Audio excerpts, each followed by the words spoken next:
Alrighty. Why hello. Welcome back to another episode. Live stream. Alright. Why hello everyone and welcome back to another episode in live stream. It's late at night my time, midnight, or should I say it's early. And today we are going to look at the new Season 8. Now we are not doing the Rangers for this episode or stream, but the new one for Season 8. Technically where you start, right? But we're just going to look at the campaign real quick. This is where you first select your stuff. We're doing Tacticians, or Evolved, right? Campaign Tactics Evolved, I should say. We're all tacticians here, right? So we'll go ahead and start here. We're going to have fun a little bit and see if anything's new, right? For the stream and the video here. And here we go. We're going in and quickly past this music part because technically this music gets copyrighted on YouTube, so pass the music. All right, there we go. We're in. All right, this is what we got last season. We got Regional Lord. Excellent. All right, so this is the previous season. 850 points. Awesome. It was a good season. So, season journey. We'll cover this real fast for fun. I have some tea being made. Very excited. But again, for the stream, we'll talk some more. But for this video too, we're going to just go through and see if there's anything new in Tactics Evolved. Any little updates. I know there are some updates and things. So let's go ahead and start it up. So here we are. Do a couple little scans around. Again, as you all know, don't ever just levy early, right? When the game just first starts. This is my favorite part of the game. I always love starting the game brand new. It's just so exciting. I just think it's fun. All right, so we want to start with quickly construction. We need to start building things really quickly, right? That's the first thing you got to do. You got to get stuff building. It's really cheap, so just go to your, got to start with your main hall, and start just building these things up real quick. Now, early you're not going to need 3 construction slots, but like I say, you should have 3 construction slots later. If you want to spend money on something, you're completely free to play, I understand. But if you want to spend money on something a few dollars, get that month extra construction slot. It really does help a lot. So I highly recommend it.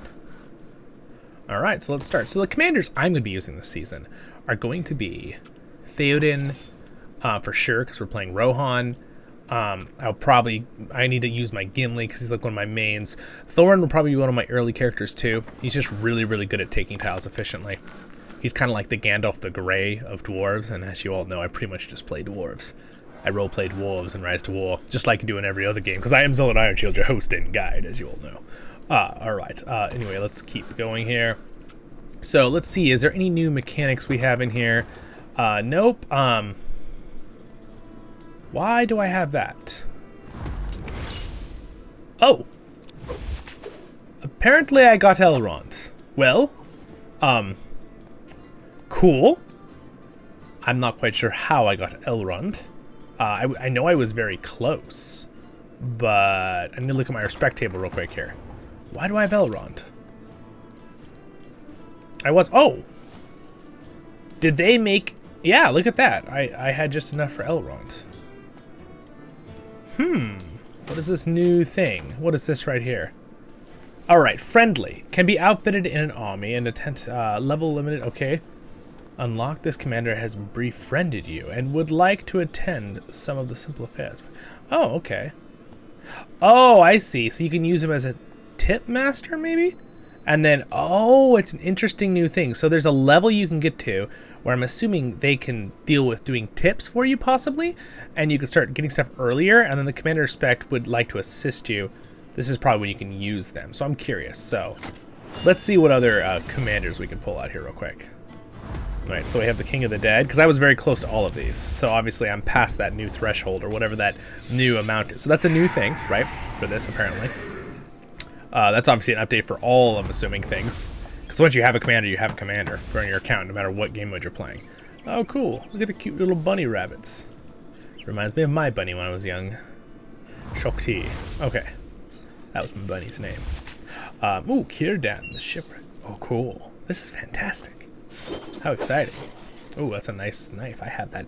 I actually have that exact sword right here. I guess they just did a copy, pretty much Elven blade like Arwen from the movies.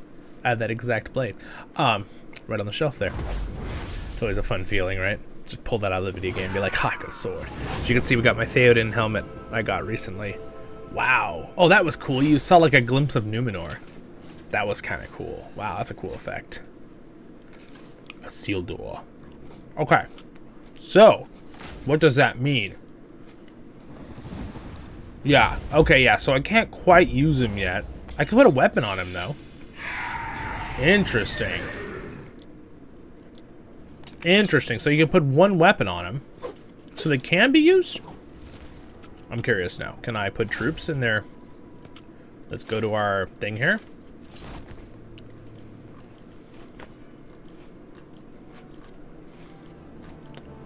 No, it does not look like it. Did I skip Elrond? No, I don't see him. I don't see you can put troops. So I believe I am correct in my assessment that what they've done now with the update is they made it where if you don't quite have the commander yet, but you're close, a little green heart means you can use them still for tips. What do you bet? Let's see if I can use it for a tip. See, there we go. I am correct in my assessment of that. That was just me guessing, because I actually haven't read the patch notes yet. But, yes, that is very cool. So they can go off and do tips. Again, you don't get XP yet for tips, but it's still helpful if you don't have a lot of people and you're close to some, if you're a new free player. So I think that'll be something to help free-to-play. So you free-to-play players out there, if you're close by just earning regular stuff, you should be able to send them out to do stuff now, which is kind of cool. All right, I'm just gonna send out the, yeah, see, they're pretty much, you can do tips. All right, army not configured. Yes, we gotta configure our armies, but I should continue building and I need to start getting troops going, right? So, what's up, Epic Kingdoms? Welcome. We're doing video / stream right now. All right. Cool. So they have a new thing, Epic Kingdoms, we were just looking at, where basically, I'm going to start conscripting horses here. They're making it where you are allowed to,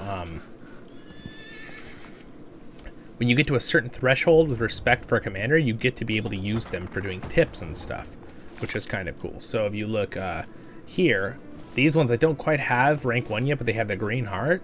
So I can now use these guys for tips. There's like this new threshold of 3,000. And then I'm assuming you can get respect and do things with them at that time, right? When you're doing tips. And then once you get to 9,000, you get them as an actual unit where you commander where you can put troops in. So like right now, they'll just do things for me, right? They'll go get a tip or do some like special thing. All right, let's open some boxes here. Our free one of the day. Nothing. Nothing. Okay, well that's fine. That's expected. I probably should be doing my my wish list. Oh, it's still good from Magend. All right. It's not reset. Good, good, good. All right, so now I should be able to, I need to go back to construction. We need to continue doing, upgrade the bowery, upgrade the horse place. Those will take 5 minutes, okay. Now we need to go to my commanders. So we are gonna start with using, there's our buff for 24 hours right there. We need to play for the first 24 hours. Get all these buffs, 100% march speed too, you can't see it, but that's really important to know. This all looks the same layout as the original previous season, so we look good. I can get something in the store. I think I will buy the weapon. I think I want another weapon. Let's see what it gives me. Evil men, all right. Fly, you fools. Sweet, sweet. I could also buy some, but I'm gonna save the points because I would rather put the points towards more armor in the future. Because gold armor pieces are the thing that you need to stack over time and earn over time because it's hard. Claim all. I've already earned 1. I will probably buy the pass. All right, there's some of the dailies. We'll claim those. But yes, there is a pass, right? Gosh, there's all sorts of things you can be buying. But we're not going to be getting all of these. I might get 1 or 2 little things here and there, but pretty much, this is really worth it though. $2 for 10 when the first starts. That's a worth it one. I would get that if you're doing something. If you're on a budget free to play, so you're playing mostly free, but you still want to get some free stuff occasionally. I highly recommend this one. I do think the periodical benefits are both worth it, completely worth it. These ones, all right, they're totally worth it. They tell you exactly what it does, and basically you get this. You get a total of 1,800 gems for $2. It's way worth it when you actually look at how much they sell a group of gems for, right? So that's just, you know, that's like $8-9 normally, and they're giving you it for 2 over the week. It helps you do tips too and rerolls and things. Or I mean your daily spin, I mean, on the math and chess is what I meant. All right, so let's go ahead and equip our commanders here. I need to do Theoden, because Theoden and so I do have some good gear for Theoden. So I give, oh, look at my nice little flute from the we're gonna give Theoden one of these. We're also gonna give Theoden his, I believe I will give him one of the shrouds, because this is very good early for taking tiles. It helps you evade, so your guys, you lose less troops. I highly recommend using the scout shroud if you have a character that can use might and speed well.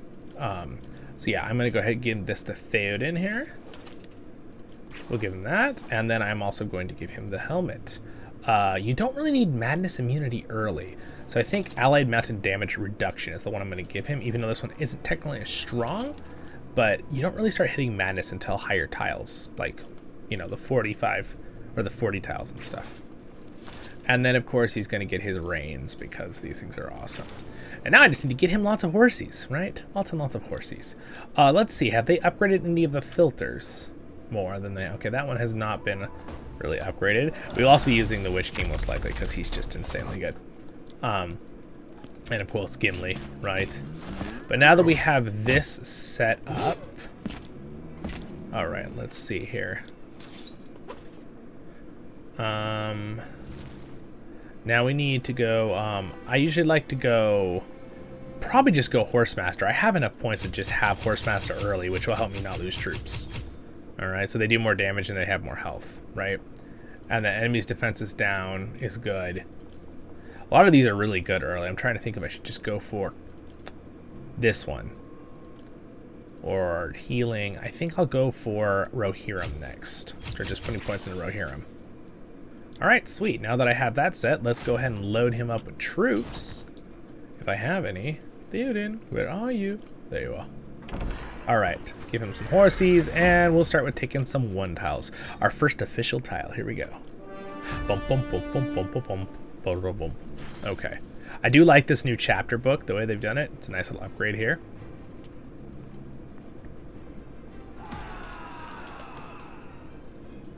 Alright, the other guys I'm going to need to take 1 tiles and... Alright, so we completed basically chapter 1, get our stuff here, and boom, chapter 1 completed. Infrastructure expansion. Ooh, exciting. Alright.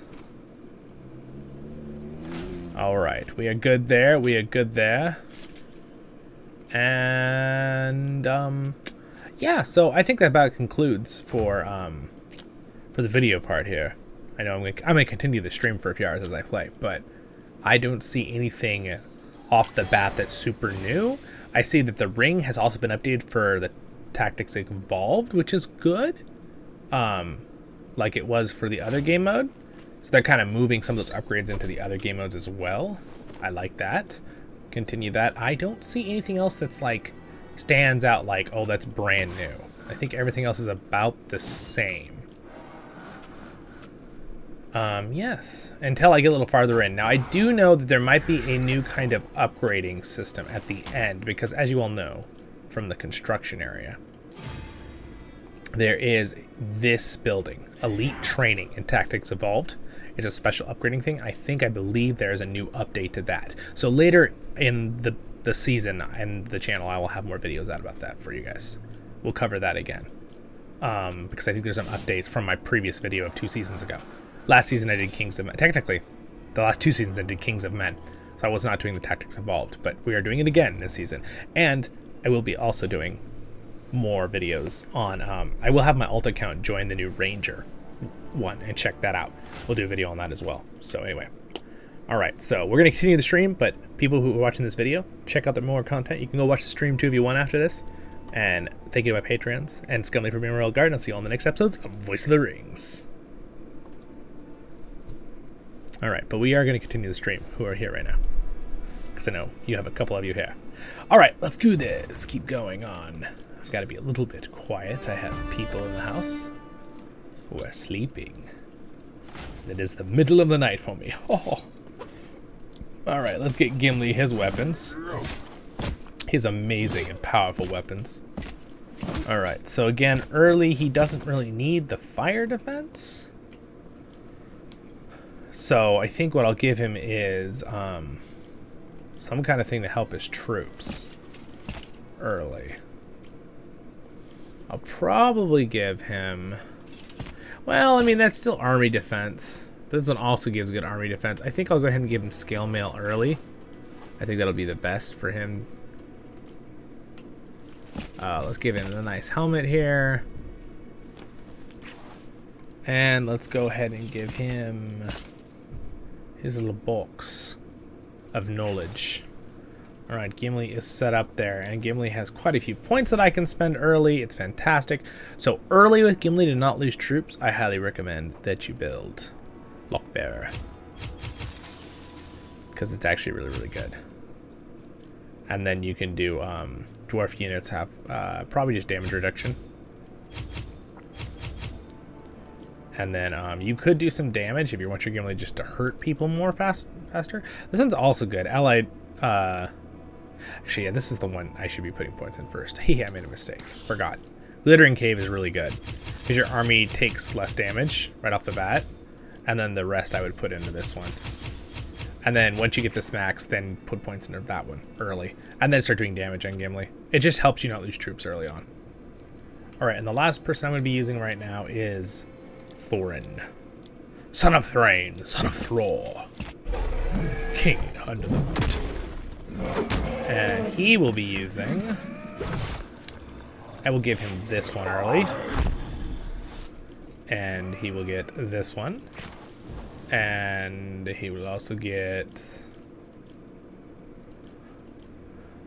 let's see. A melee damage received. I think we'll give him the full helm. Did they debuff the melee damage? But I thought it was higher than 6. And we'll give him this one. Alright. So he is ready to go. So now... Again, Thorin is really good if you just go Oakenshield and this one. Durin's Folk is also really, really great. But realistically, these ones that have the stuns, so this one has a stun, and this one has a stun, those are what you want early to make sure your people don't die. And I believe this one also has a stacking defensive buff. So what I'm gonna do is I'm gonna put most points in here. I'm gonna put 2 points into this because I want 1 point in topple, and then the rest will go into this and this stun. There we go. That's gonna set up early there, and then we are also going to keep having Theoden take tiles here so we can be as efficient as possible. But of course I'm talking, so I'm slowing it down. But that's okay. We're here for a live stream, right? Hey, what's up? Welcome, everybody. All right. I'm being a little bit quiet because people are asleep in my house, so I'm trying not to yell or anything. Hence the more calm-sounding Zollin. You all know me. I get very excited easily about Lord of the Rings content. All right. There we go. Good. Ooh, units developing. We continue our development of units. Ooh, look at that. See, look at that. I'm done with all these already. Alright, so we need to occupy the next level of tile. But until that time, I need to continue construction of things. You really want to keep the thing constructing as much as possible. And you want to keep aiming for the right paths, too. Again, you do not want to levy this early because you need to... wait until this has been fully maxed and then try to get your buildings up before you can do it. And make sure you can keep conscripting going as much as possible too. Early on. These are all things to think about as you go if you want to be as efficient as possible. Which, that first 24 hours, guys, is very important that you use these buffs as much as possible. It really gets you a boost. Again, whenever you log in is when that starts. It's not right when the server starts. But it's still important. Where am I anyway? Oh, okay. Oh, I'm right in a nice little snuggle spot between Edoras and Helm's Deep. What does snuggle spot mean? I don't even know what that means, Zollin. What does that mean, Zollin? I don't know. Zollin is our new, he's in charge of editing and everything, so if anything goes wrong, it's Zollin's fault. It's Zollin's little brother, technically. Alright, I can start taking the 10 tiles, it looks like, pretty easily. Let's see, can I take a 15 pretty easily? Yeah, I can. Go ahead, give me take that. Alright, we're looking for 10s and 15s now. Alright. Yeah. Alright, we're starting to have level ups, this is good. So I'm gonna put another point into that. We're continue constructing. It's really fun early because things go so fast, you know? It's super fast. Very satisfying. Settlement, Chapter 4, Development. Again, I'm sure some of my friends are already flying, almost done. Wow, look at that. Chapter 4, done. Boom! Look at that. Chapter 5. Haha, taverns! It's really cool little, I like that picture. I should get that picture and make it like a thumbnail or something sometime.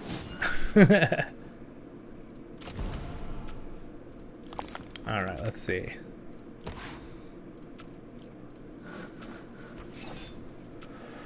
Oh, nice relaxing evening though. Must be a fun stream. Just all hang out. I am probably gonna get this. Ooh, at the end you get this helmet? That's kind of cool.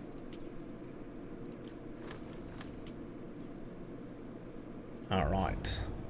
Continue our construction plans.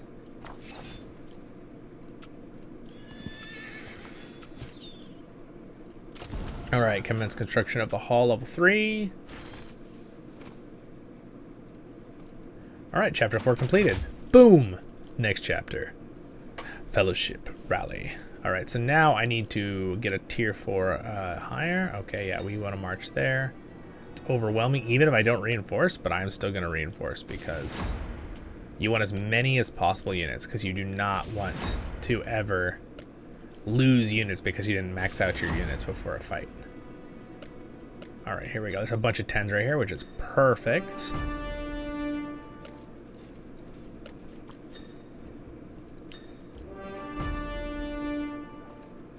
Alright, let's see here. I need to go for 15s. There's 15s over there. Lord Denethor.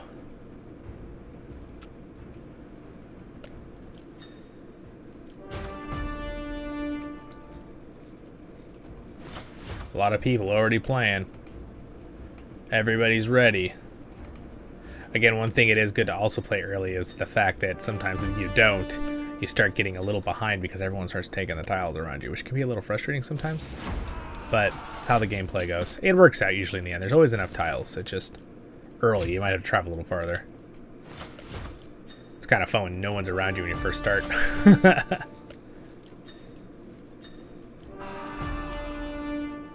Alright, we are snagging up tiles at a very fast and efficient pace. I do like it indeed.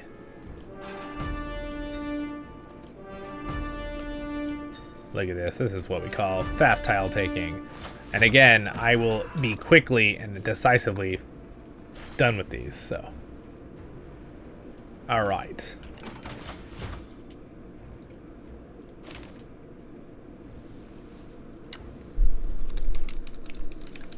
So.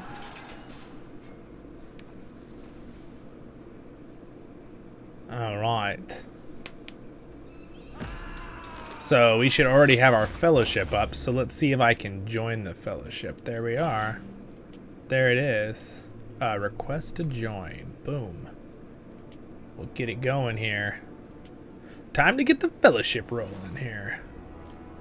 And then again, I really hope that they listen to me and maybe they have updated it where a little button will pop up here to click help your team instead of having to go into fellowship every time and click the help button, but I kind of doubt it. I doubt it quite a bit, actually.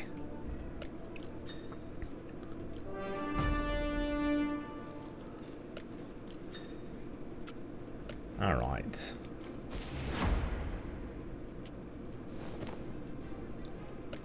All right, so we're continuing to So yeah, Gimli is actually doing a good job not losing troops, but...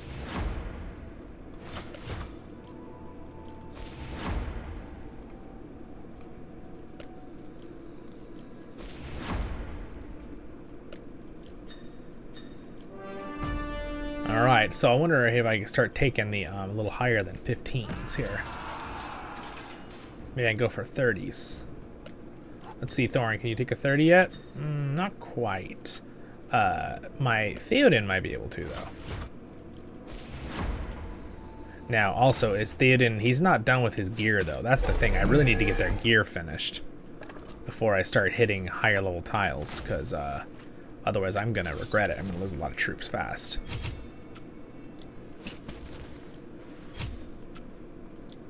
I'm just kind of going to talk out loud for the video and the stream here, guys, so you can ask questions on the stream too, but I'm just going to talk out loud what I'm doing, so if you guys are watching later, you can kind of follow along, especially if someone watching who doesn't play Rise to War, so they kind of get the gist of what I'm doing and why I'm doing it. So again, a lot of things are little objectives I'm completing, like these are objectives, right? Get 5 10 tiles, level 10 tiles, already did that, collected those, that kind of thing. Again, let's see, can we do a 30 yet? It's a little risky to try to hit a 30 right now. I think we'll stick with the 10s and stuff for the time being. Let's see, what do we got over here? Darn, we're in kind of bad spot here. I might have to jump. I don't want to start jumping. I don't want to like take people's tiles that are right next to their base who are active and I see moving around, because it feels like kind of a jerk move to do that. So, though Denethor is my buddy here. He's one of our friends here in the Team Fire. So that's awesome. There we go. We are now officially in. I need to construct the helping building or I won't be able to help my teammates. So we're going to go ahead and construct that real quick. And then we're going to construct this. And then I might actually, real quick, I might get my extra construction slot here real fast. So I'm going to get that, but I'm just going to quickly just boop for a second here. For privacy reasons, will I use my card to pay $5 to get this little boost. Again, it's a whole month, so I think it's worth it. And again, supporting a game I really enjoy. So, of course, LOTRO is definitely my favorite game, Lord of the Rings game of all time. But this one is also very enjoyable.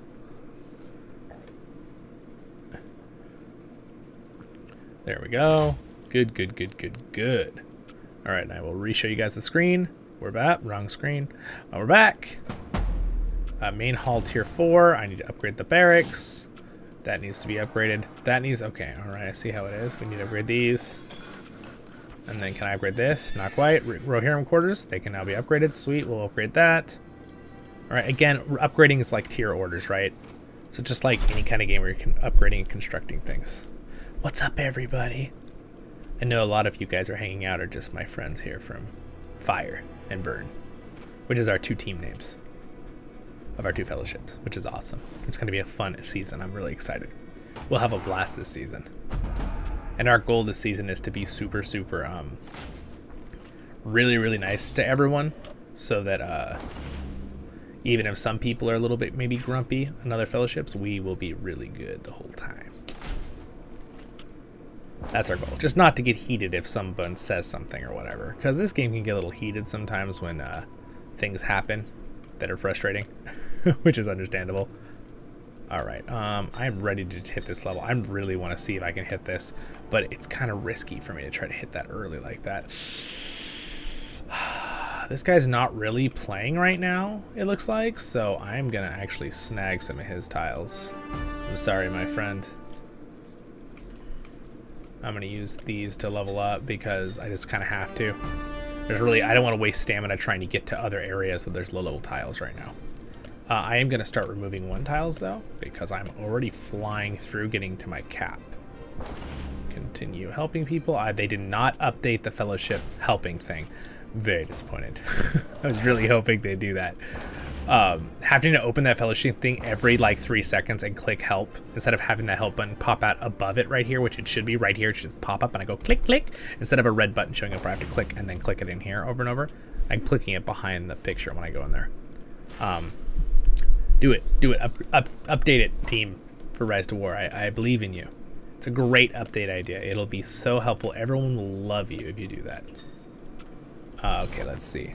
I'm going to throw some random people in this. I am actually probably going to use Zollin as well as another character this season because I have him such ridiculously high on respect.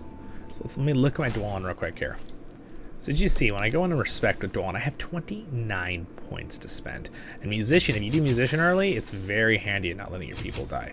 So you can do that, and Lonely Mountain is also pretty good. They take less physical damage, but I am going to start with these heal things because I can actually do an entire tree without even being, with only being level 5, which is kind of crazy. Little bit on the crazy side, and I'm tempted to, well, he has his own special weapons. I'm tempted to give him this, though, early in the game right now, instead of his special weapon. I'm tempted, but you know what, if I should just give him a special weapon. I have it, why not? Seems kind of weird not to use it. Durin's Plate. This is really what I should have on my... This should be on. I don't know why I don't have this on my Gimli. I totally forgot about it. That's hilarious because it's literally my strongest chest piece I have. But we're going to go give him then Might, melee defense. We'll give him that. And then we'll give him...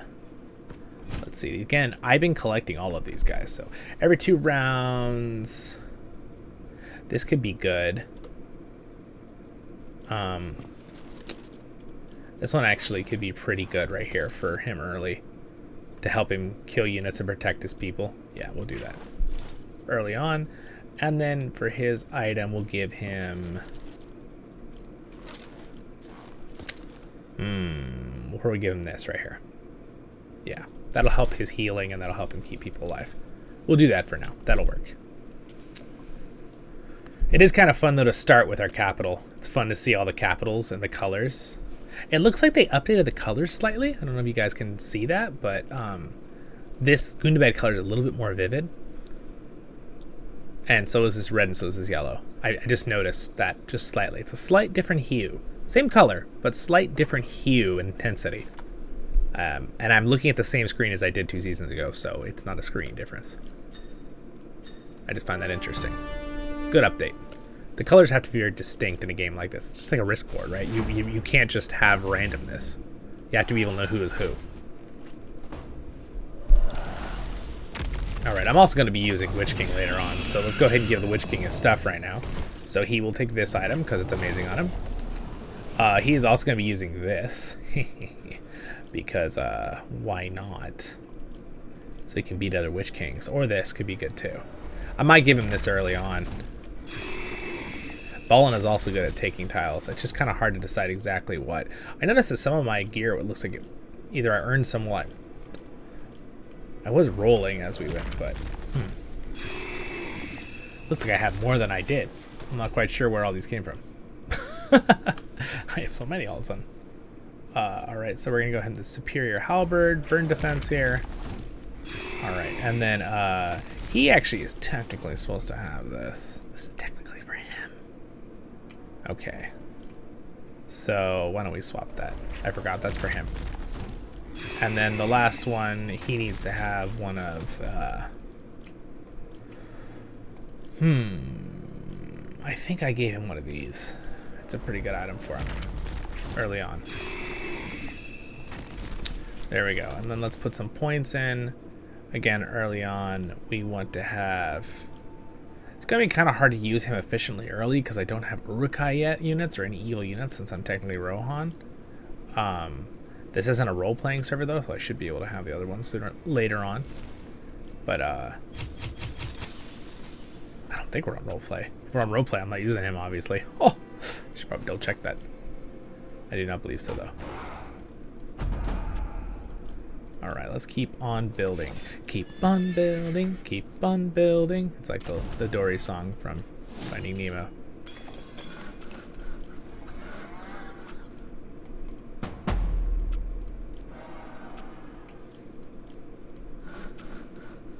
Alright, continue upgrading those. Gosh, the upgrades are so fast early. 5 seconds, it's like boom, boom, done. Alright, conscription post, level 5. Alright, we'll work on that one next. That one's done. Alright, we'll work on this one next. Oh, no, can't do that one yet. We'll work on this one. 30 seconds. See, it's just so fast paced early. It's crazy. All right, let's see where we got here. Upgrade him real quick. We're gonna give him that. And then I stole his helmet, so he needs a different helmet. So we're gonna give him, this is the one he had for a while, Might and Focus. Stun immunity, I'm not really gonna be giving, oh, he might use mounted units later, actually. It's Might and Speed, but this will give him a lot of focus, which will help him heal his troops. So I think we're gonna do that, since he's gonna be early, helping me take tiles too. All right, let's hurry up and finish these guys' energy off, who are almost out of energy, so they can restart recharging. So Theoden, I need you to take a 50, let's have you take that one. We'll have Theoden take the 15 one. I need to continue removing these 1 tiles though, or I will not be able to efficiently keep moving at the speed I want to move. All right. You want to get rid of those 1 tiles quick anyway, because they're just kind of useless. 1 power thing is not very great. Oh, and don't forget to upgrade your ring. Duh. Can't believe I forgot. It's already level 2. So early on, I want to have, let's see. Yeah, let's just go ahead and time out of time. We'll do that first. Yeah, it's definitely, we definitely obviously can have the opposing alignments, so we're definitely on the right path there. Level 5, I'll get more of that. Extract, we don't want that yet. Why don't we go with Might early, I guess. Interesting, slightly different than the other ones there, from the other Kings of Men. There's a slight update there.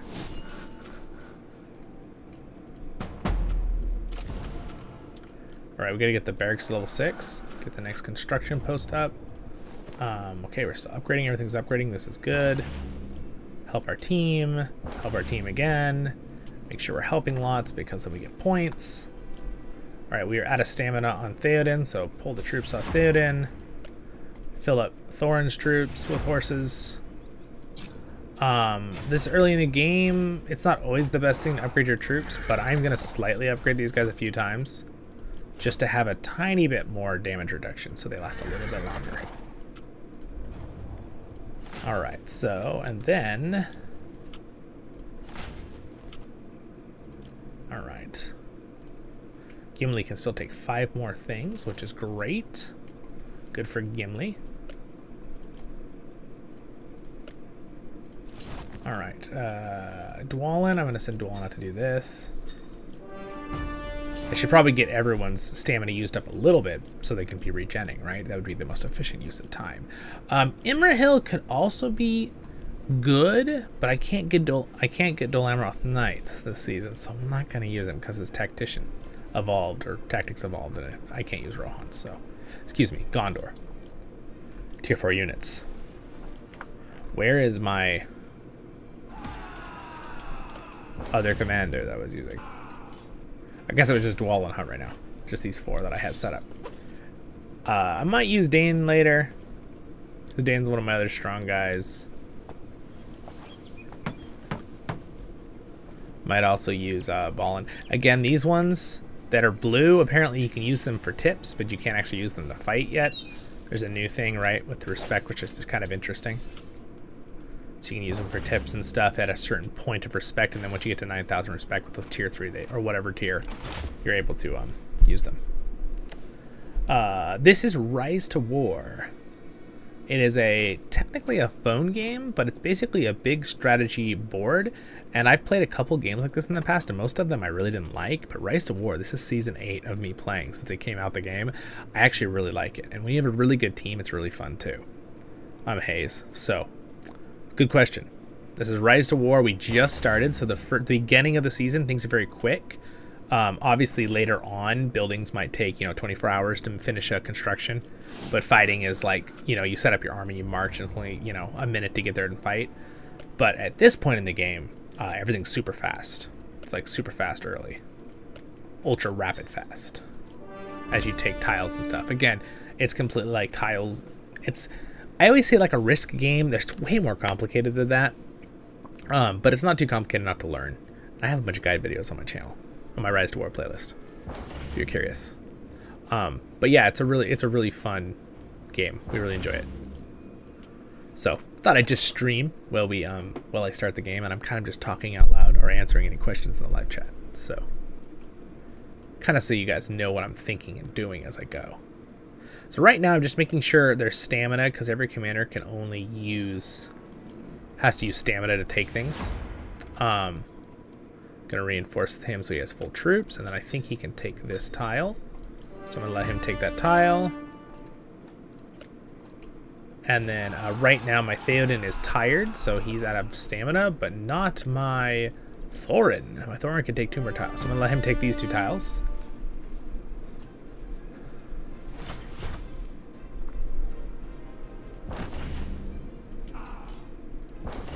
I'm also assisting my teammates in buildings right now. Let's see who's already in our fellowship ready to go. Oh, look at this. We have a lot of people. Cool, cool. All right, I'm still being my silly little Christmas Gimli icon. I really like this icon. It's funny. All right, sweet. I think I just leveled up my Thorn, which means he has an extra point to use. So I'm going to give him a point in that. All right, so now he's exhausted. So I'm going to remove troops, and I'm going to send them to Gimli. I only have a certain amount of troops, so I'm kind of switching them around. There's a way to do that, but I'm just doing it quickly. I can't take 40s yet. Not even close. Nope. But 30s. Can I take a 30 now? That's the question. Gosh, it's really hard to find anything here. Not quite. Not quite. So I still need to look for 15s and 10s. All right, let's see. Is there any 15s or 10s out here? I think we'll go over here and we'll send him there. We'll send Gimli there. Oh gosh, I just realized I will not be able to take both of those. I am running out of spots. I only have 1 more spot right now. I'm going to have to pull him back and reset.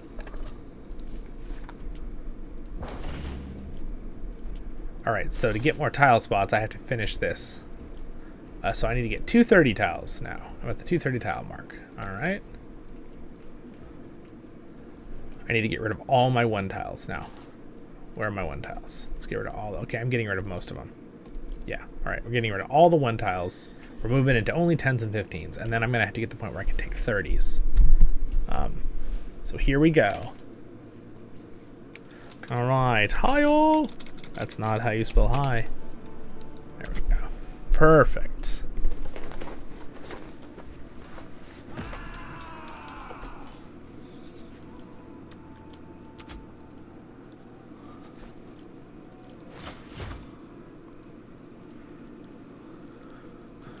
Say hi to everybody here. Ooh, we got a 30 tile. Alright, good for them. I'm a little bit behind by a few minutes. It's not that much. It's just kind of fun though to know. Alright, here we go. Let's see. Get all these lower level ones upgraded. They only take 2 minutes. Upgrade 1 commander to level 10. Alright, well we need to get commander to level 10. Theoden has enough stamina now to keep going. But can he take a 30? That is the question.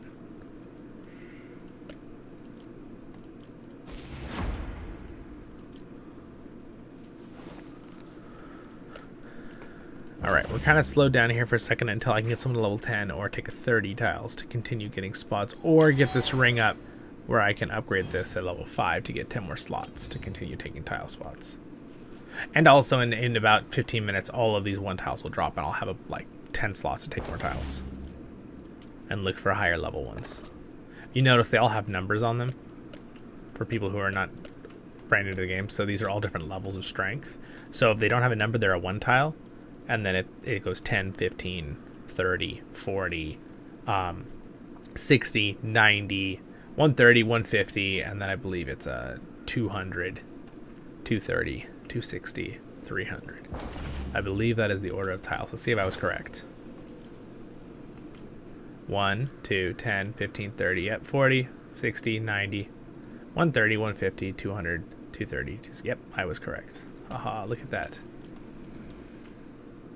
It's nice to know remember your stuff. Okay, we'll keep upgrading that. I have some wonderful hot tea here behind me, guys. So if you don't mind, I'm just going to grab that real quick as we wait for this to finish. And I think that I am plenty loud, even though I'm being a little bit quiet. So, with the mic. So I think we're good on that. I'll be right back. It's here in my room.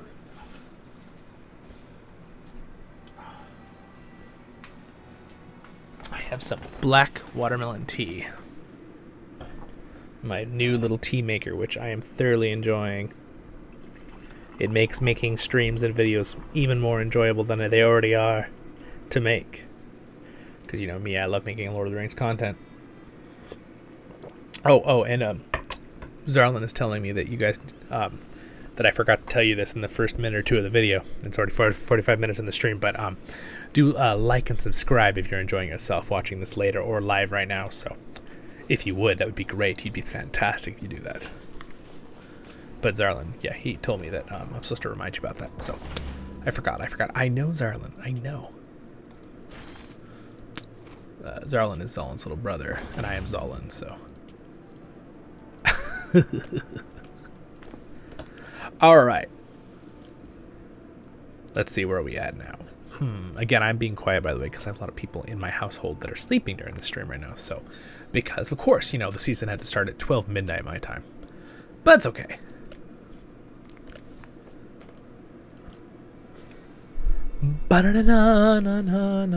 Before I forget, too, my wonderful Patreons right there. Thanks, Skumley, for being Royal Guard.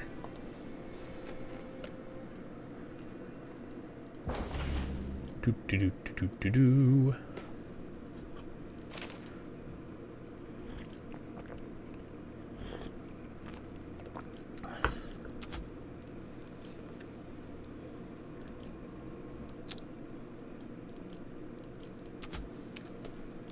Hey.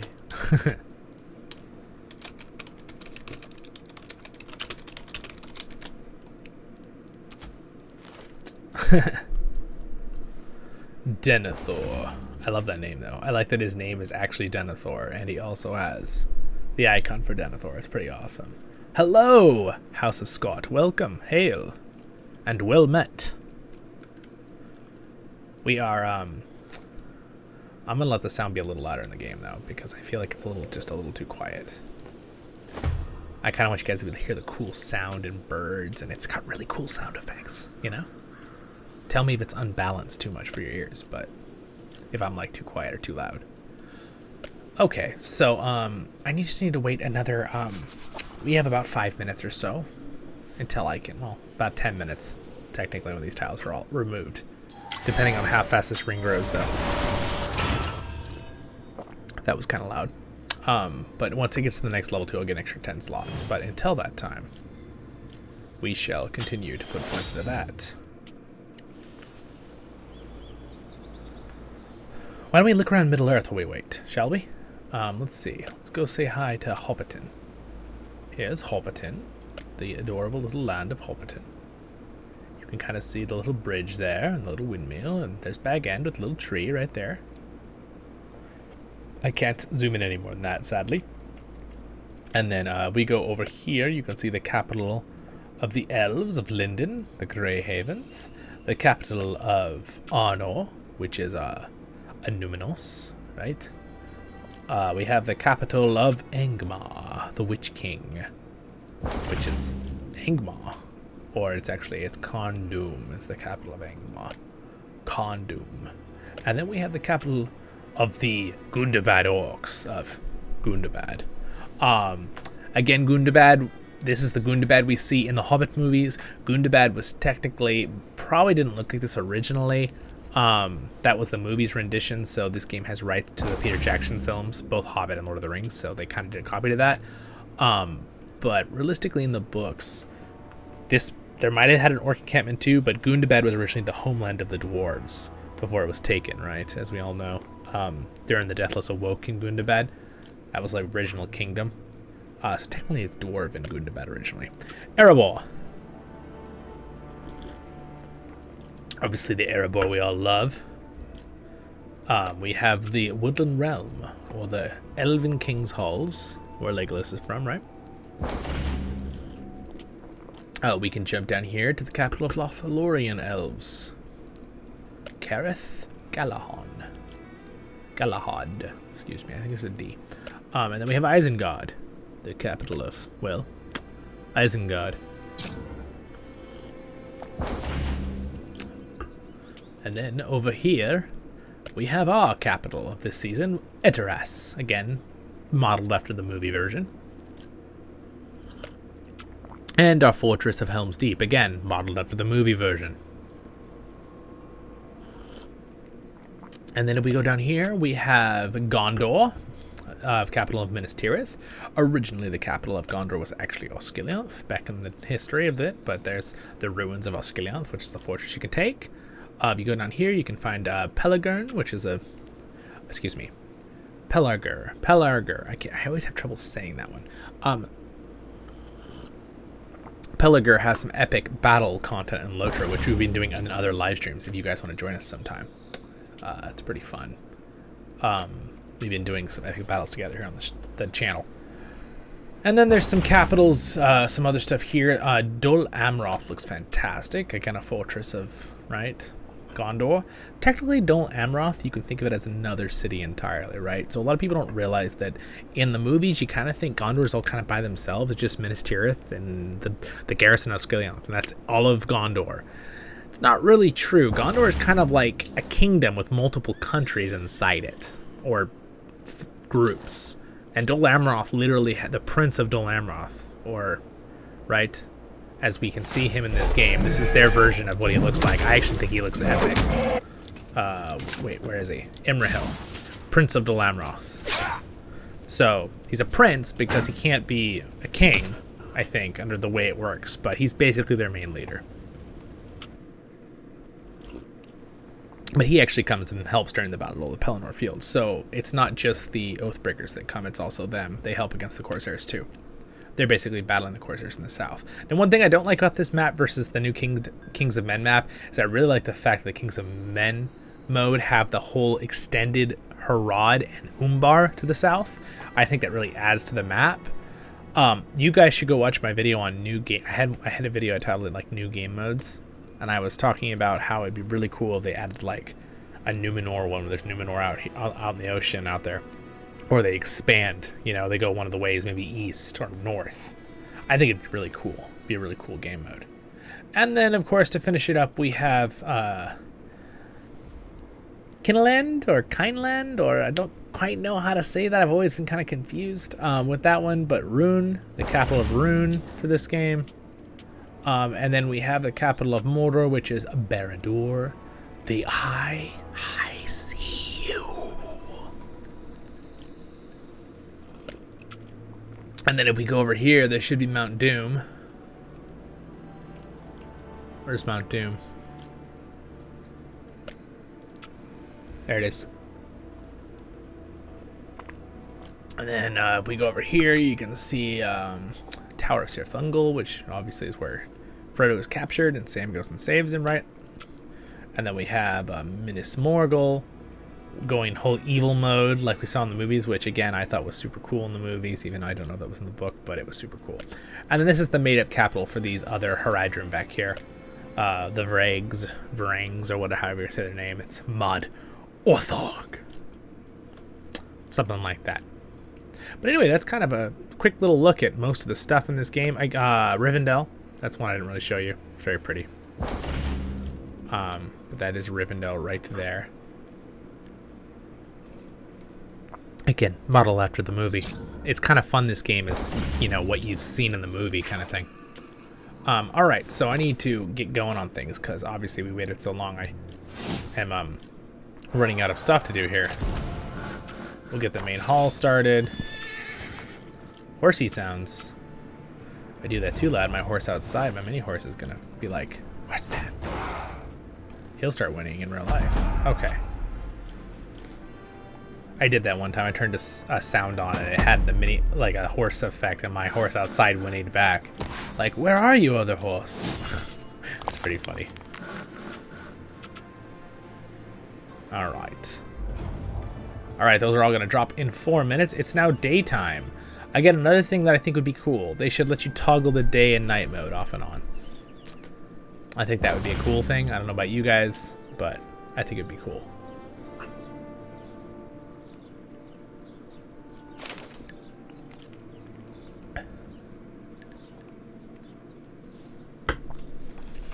I'll just tell everyone in our group here.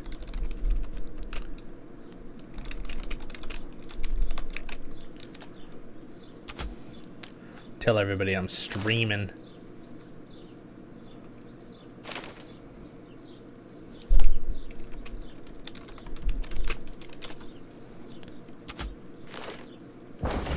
All right, let's see. Let's continue on here. I am so ready to get the next tiles here. I've got a little bit of a bump here waiting for them to complete. Good news is Theoden is recharging.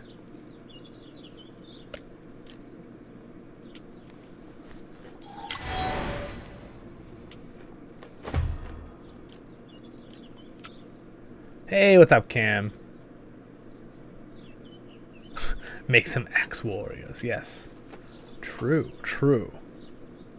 Yes, I actually need to go ahead. I need to be building my, I need to start building other things here, but these are locked until I get to Dark Embassy, which I'm getting close to. I need to have a Dark Embassy. Which, of course, is in our buildings, and we can get Dark Embassy at level 5 keep, so we'll be level 4 soon, and then we'll continue on. Again, I probably should just be hurrying up these upgrades, because I have enough money, so I probably could just do it. I have some extra gems on me. Okay, let's go ahead. No, I don't want to do that much time. No. Let's just do 30 minutes here with gems and another 5. Boom, that'll be done soon.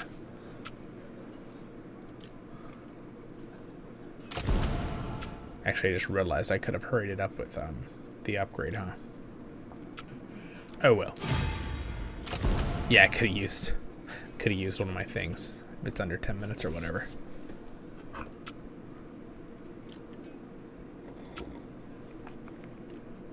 All right, and here comes the upgrade. You guys ready?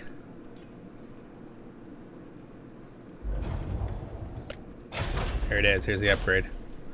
We're going from tier 3 to 4. Oh, look at that. We've gotten a little bit bigger. We're growing. Yes, I am. How are you doing, Cam? We are all doing great. Everybody's safe and happy, and it's been a good new year so far. And now we are Rohan, home of the Horse Lords, for this Rise to War game stream today. Very exciting. Oh, also, here is, I didn't show this at the beginning, but there's a Dunharrow. There's a lot of cool things on this map.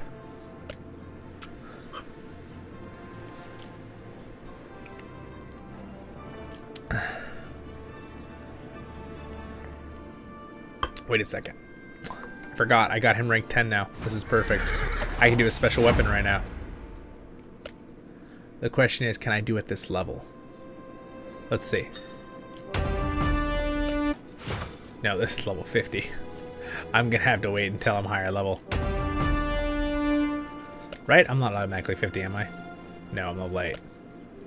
Not even close. Not... Oh gosh, what an absolute slaughter.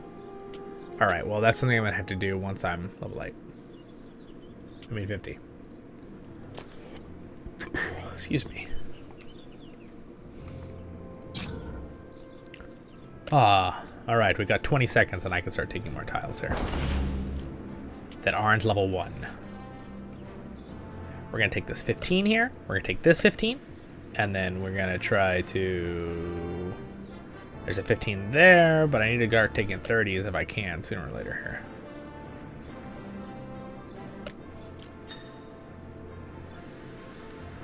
There it is. All right, tile taking time. I have room. By the way, the reason I was waiting this whole time was because of this right here. There's a limit to how many tiles you can have. I can only have 35 right now until I upgrade that ring power or get my quest up. But I need to take 2. I need to get 1 commander to level 10. And I need to get 2 30 tiles. 30 tiles, right? 30. That made sense. I said that right? That makes sense? I think that made sense. Oh, I'm sorry. Which Discord Are you talking about our Rise to War Discord, or are you talking about the one here on Voice of the Rings?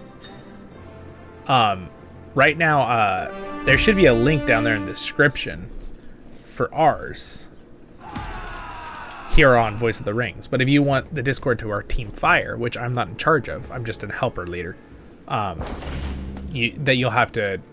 I give you an invite, but Voice of the Rings, huh? What is it? What is it doing?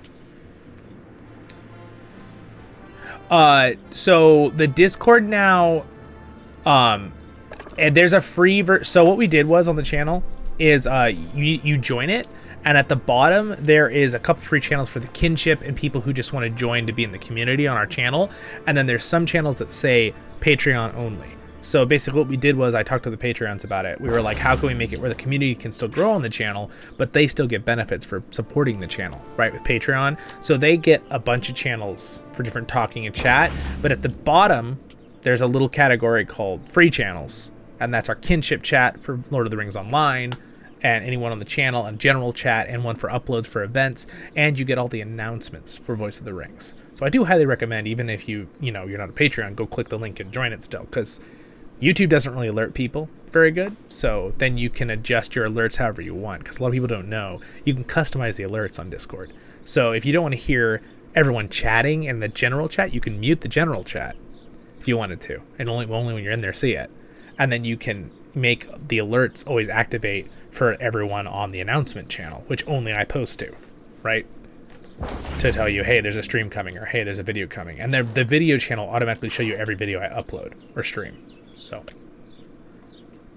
you should be able to join for free. There should be no problem with that link down there in the description. That link is good for 1 week for anyone who watches this as a video later. So if it does run out, go to my newest stream, whichever one it is, and there should be a new updated link. I try to update it almost daily when I do a new stream.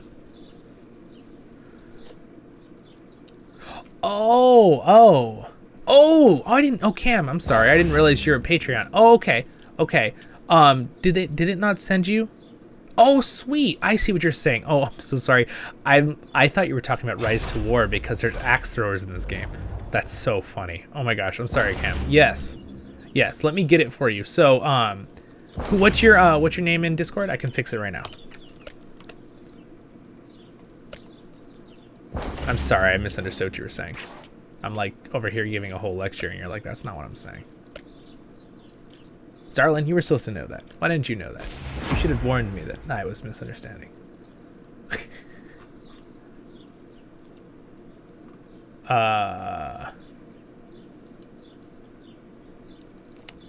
Wait, alright, Cam, are you just Cam in...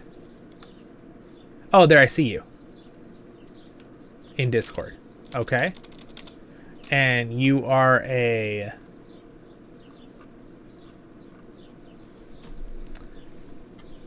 Yeah, and also tell me, who are you? The Patreon should have sent you an automatic link to like your email or something when you joined up. I don't know if you saw when you first joined, but we'll fix that for you right now. It should be automatic.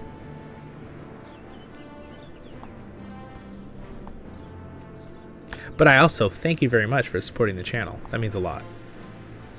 I couldn't do it without my good subscribers and my good Patreons. It's not possible. It's really nice to have a wonderful, supportive team of followers and subscribers and Patreons. All right. So I appreciate that. Thank you for your support. Okay, let's see here. Can Gimli take this yet? Not quite.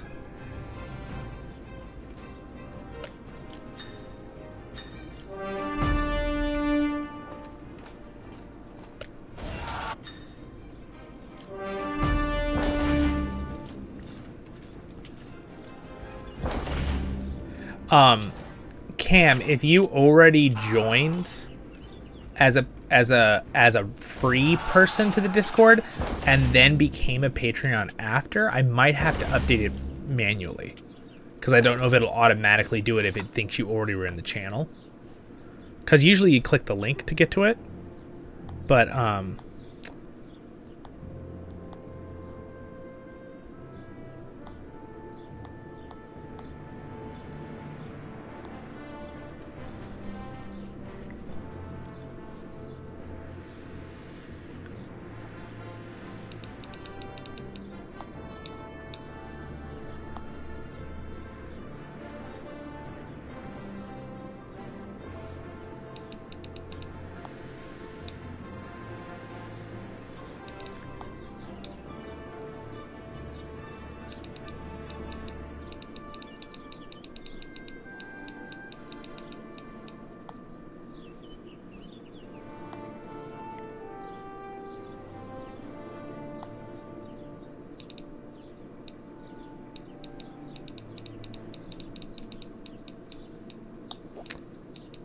It's okay, we're waiting anyway on my characters here.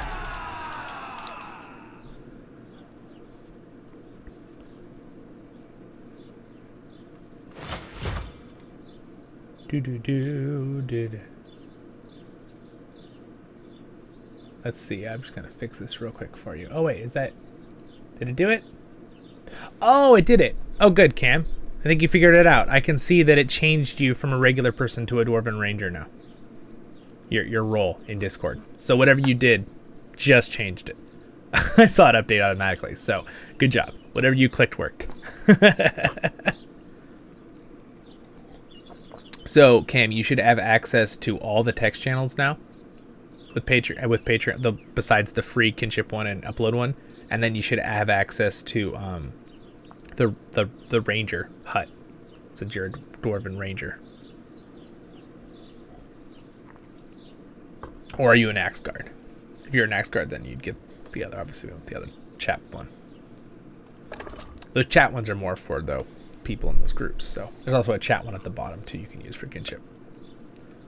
Alright, anyway, enough about updates on that, about the Discord. But again, if you are watching, guys, and you'd like to join the Discord, you don't have to be a Patreon. You can still join the free version of it. It just will be limited. You get all the stuff, and I do greatly appreciate the support either way. But the only thing I ask is that you are subscribed to the channel to get even the free version of Discord. I do. That's my only criteria, because that's free. I think that's not too much to ask. I don't know why anyone would join the Discord anyway if they weren't subscribed. That seems kind of counterintuitive. All right. Oh, this watermelon tea is amazing. Love it. I love it. Give me more watermelon tea.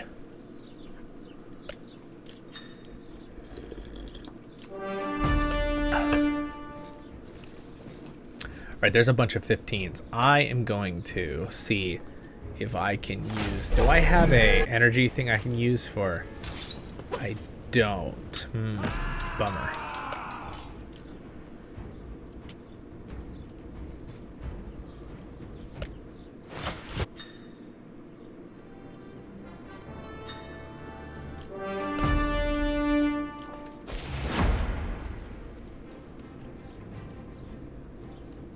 Gosh, those guys are going fast. Look at them run.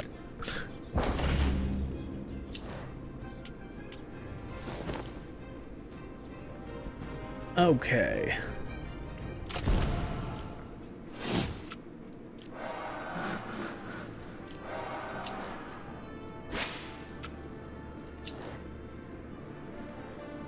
Ba-da-dun, dun dun.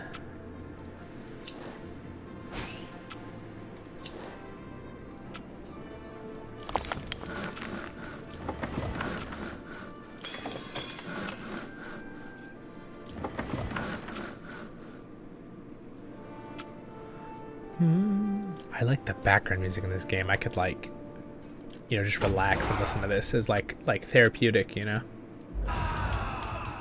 Like, it's got really good sound effects. It's got good music, this game, good sound effects. I always say this in a lot of... I don't know if I've told you guys this in my other streams or videos, but again, I'm kind of whispering, if you're wondering. I'm whispering because people are sleeping in my house.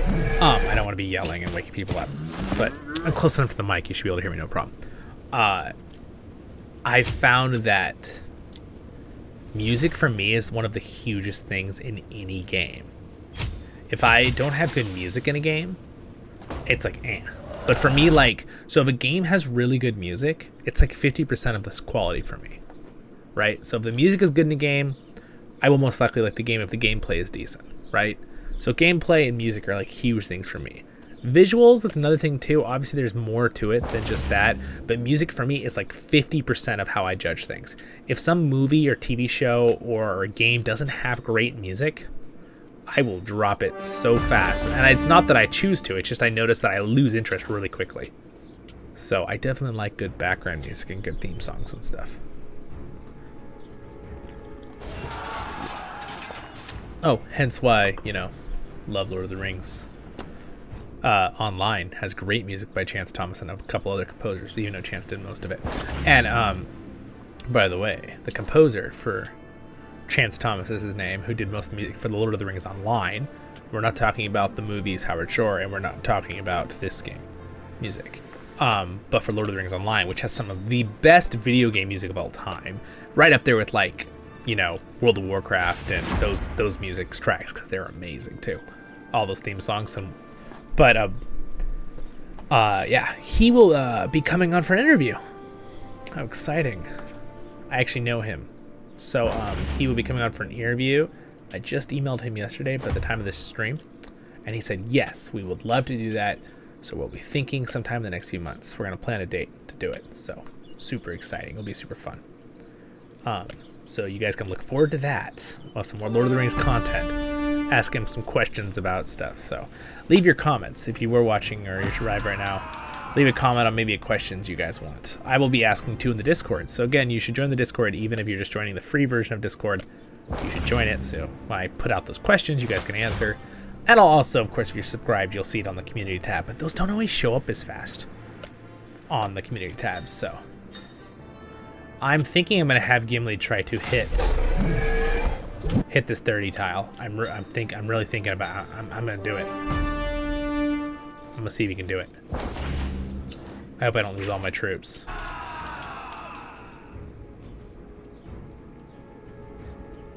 All right, let's see how he did. Not terrible. It's not terrible. He only lost 75 people. I mean, he did pretty darn good, all things considered, actually. I can pull him back and hit it one more time. Probably should have just left him on. He probably could have finished it, but that's okay.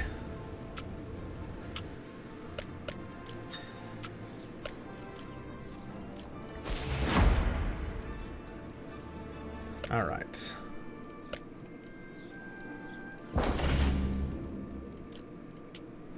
Let's make sure my guys are healing in time here.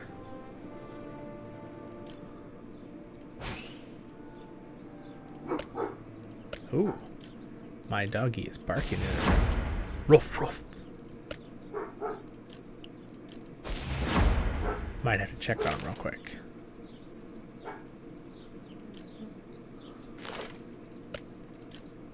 Dun dun dun dun dun dun dun. I'll let him finish that off because that army was pretty tiny that was left over. It's just 90 units. He should be able to do that. And then I'm also going to try to take this one with Gimli. See if he can finish this one off. Alright. There we go.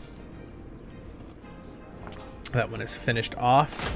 Did he level up too? Not quite. Alright, look at that. And Gimli had 0 problems beating this Ballin. Look at that. Wonderful job, Gimli. Wonderful job. Alright, so we should be, there we go. We just need to get a commander to level 10. So my closest commander to level 10, I believe right now, is probably Gimli. Yes, he's very close now. Yeah, he's the closest. Which means 20 minutes I'll be able to attack again. So I'm going to pull troops off him for now.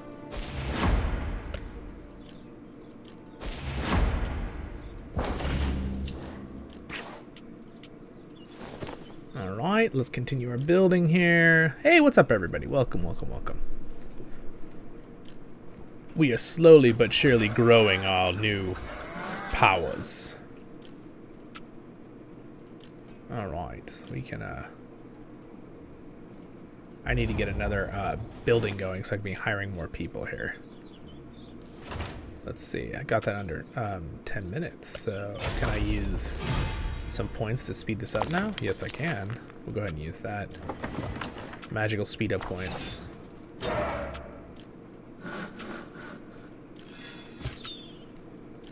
Alright, let's go ahead and speed up this too. Get that one done. I need to have quarters 5. Me and Hall needs to be 5. Gosh darn it. Alright, I need more. I need more stone. We'll continue upgrading the stone quarry. Should probably be looking to find more stone tiles.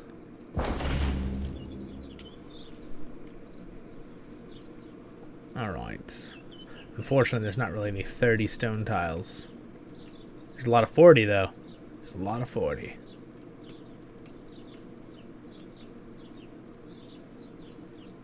Let's see here. There's a stone tile that's 15. Let me take that. increase our stone production a little bit here. There we go, sweet. We're now level 5. I can upgrade my domination. So now I can have 10 more slots.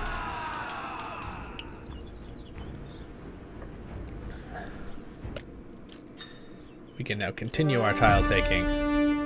Our tile taking madness. Alright, so I need another tile clearer here. I'm probably gonna use Ori or maybe Ori's a good one because he doesn't lose troops very easy either. Actually, I might just use Ballin. Ballin could be good. I have a lot of points for Ballin too. Yeah, I think we'll go ahead and use this one. Give him full revitalize, and then we'll put some points into that stun. Let's give him some gear here. Why don't you take the dwarf defense hammer? You can take this one, I think. No, we'll give him this one. Will be good. And then I will, for now, give him temporarily. Actually, maybe I'll just give him this helmet or this one. Yeah, maybe the allied range damage because axe stores maybe. I'll just give him that. And then for the last thing, I want to give him some kind of defensive gear here.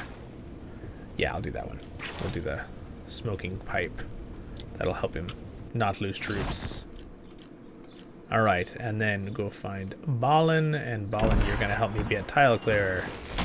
How exciting. Clear those tiles for me, Ballin.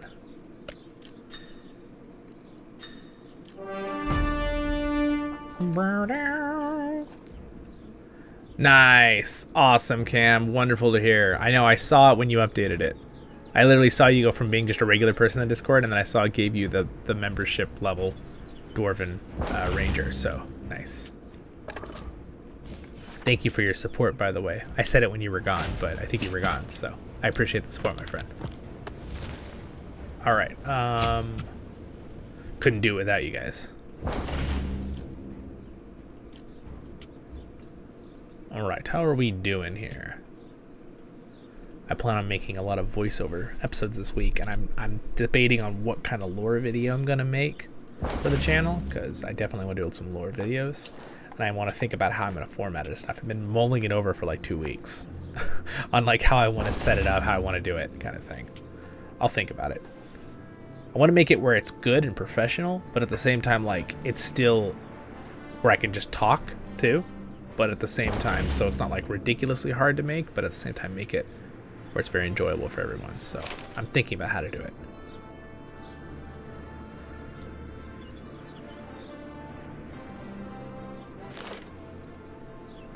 Alright.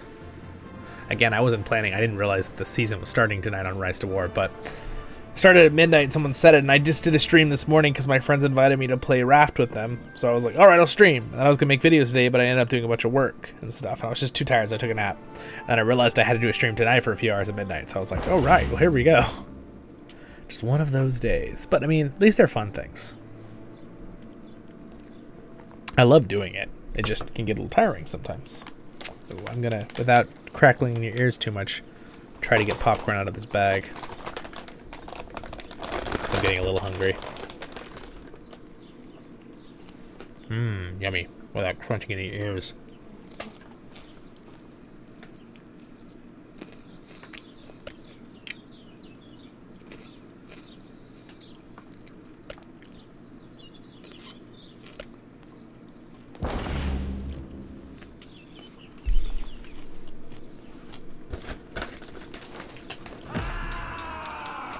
Alright, we are getting rid of all the one tiles still. This is good.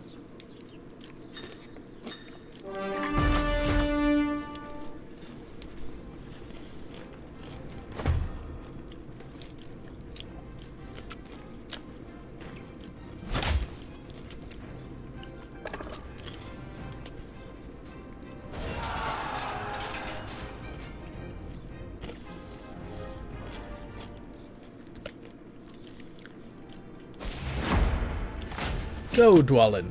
Take the tiles.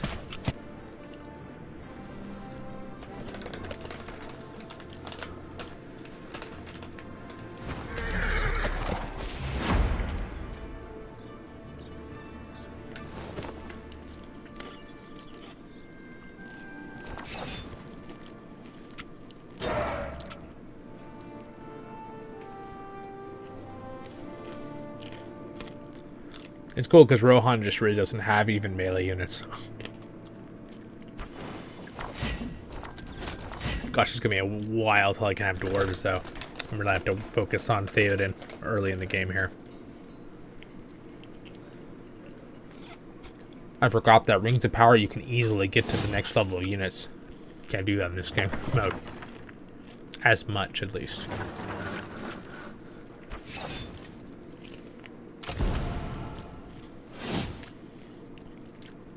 I need more stone.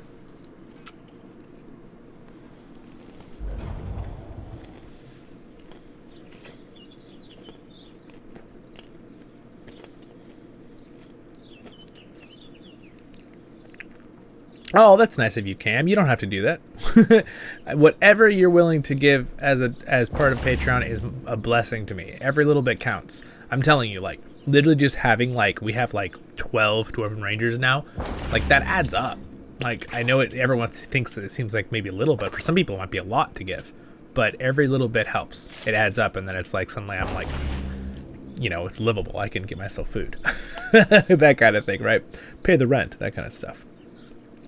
Though technically I end up paying for other things, mostly in my... Because a bunch of us are in the same household, so I usually help with other things. Bills and stuff.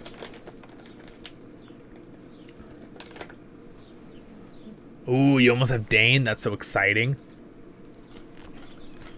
Okay, so Dane, okay, here's my opinion. Dane's a heavier hitter. Better at just blowing things up in PvP. Like, he's just, like, really fun, because you're like, oh, I destroyed that guy, right? Thorn is one of those characters that will trade really, really well in PvP with lots and lots of different people, and Thorn is a much better tile taker. Dane kills things and destroys things and has some defense, so if we look at Dane. But he does have Lord of the Iron Hills, which helps your dwarves, obviously. They take they do more damage, melee units, right? And he also has this one where they take do more damage, take less. So that helps with taking tiles, and also if you get him to rank 5, which of course is hard if you've just barely got him at all, this is also decent to keep people alive. But realistically, and he actually does also have a stun on Ironfoot, which helps kill mobs, right? Tiles to help your guys not die. But realistically, Thorin, man, Thorin is just so good at taking tiles. So a lot of people use Gandalf the Grey to take tiles early. I don't use Gandalf. I kind of refuse to just because of role-playing reasons. I'm going to play dwarves. Gandalf the Grey is amazing for taking tiles, mind you. But Thorn is just as good on most tiles. So Thorn has Revitalize, which when it's full level, it helps 2 targets. And he does some physical damage, which obviously kills the tile, and then he heals 2 of his units, or 1 unit if it's not max. He also has Frighten. When it's fully upgraded, it's like 70%, right? 75 or something.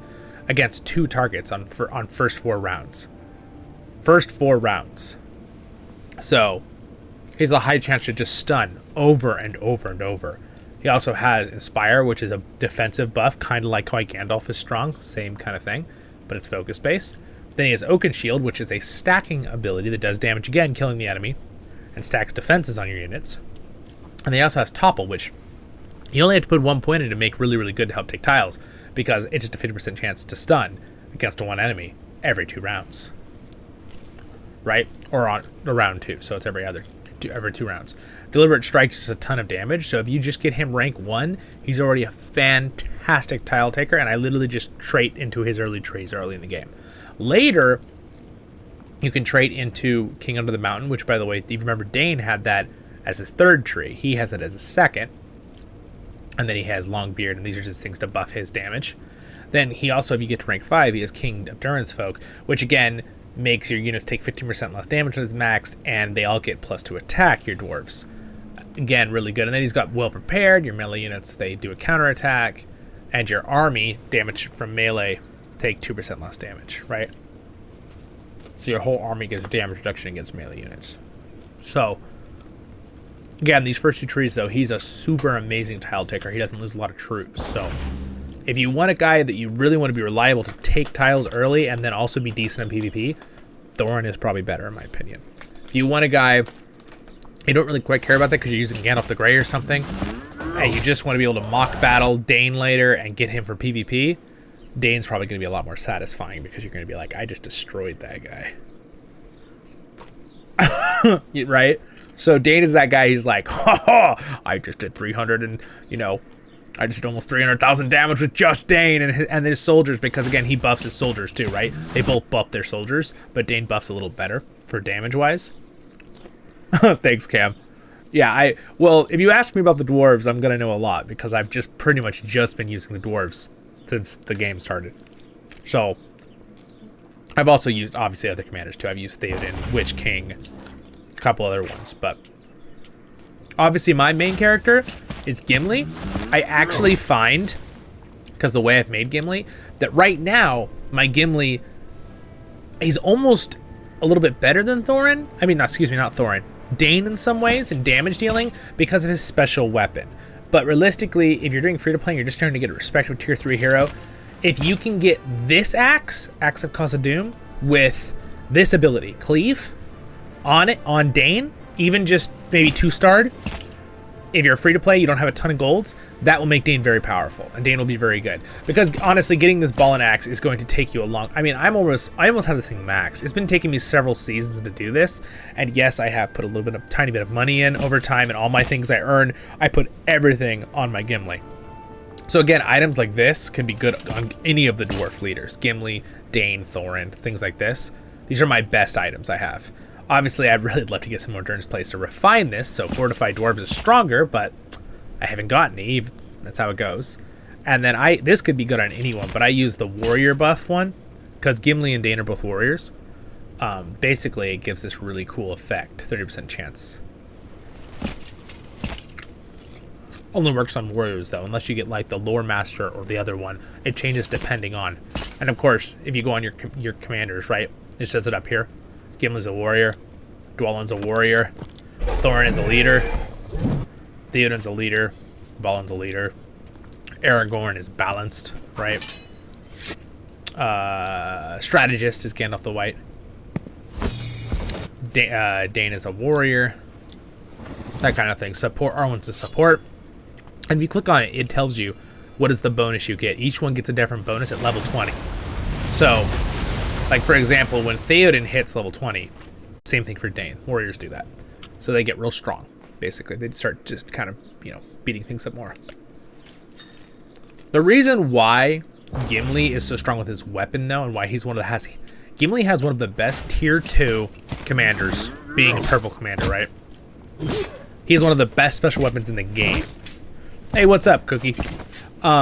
He has this weapon here, and it has Pursuit on it. Pursuit ignores evasion. So any character that has something like evasion or some way to protect or block or dodge something, he ignores it. So he's not going to miss his damage. The only thing that can stop him is if he's maddened and he hits his own troops, or he's stunned or something, which a lot of the times, that doesn't really happen a lot with commanders, unless you're fighting like Grima Wormtongue, right? Most items affect units, they don't affect other commanders. What madness. So really, my bane is kind of Grima. And you do have to, on any warrior, I highly recommend Witch Kings are really strong against warriors usually, because he just one-shots your troops before you can even do damage. You want to have the halberd with fire resistance. Highly recommend that.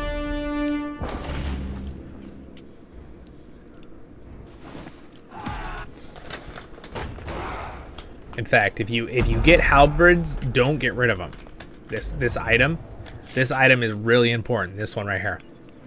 If you get these, keep them so you can upgrade and refine it until you get one that says fire protection. Then use that one.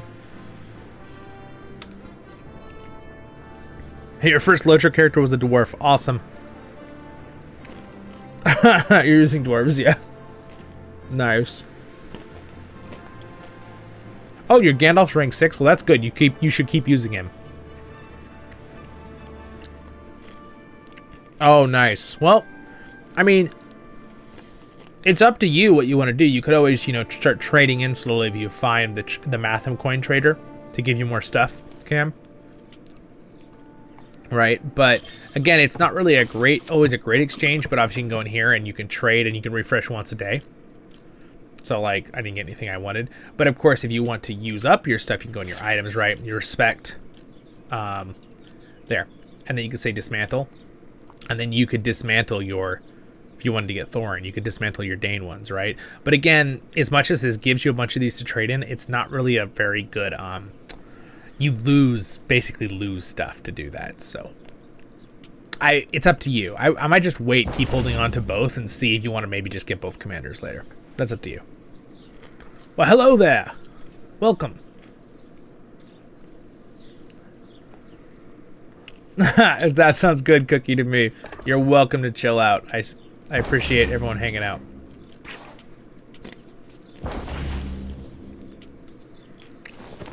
All right. Let's see here. Where are we at now?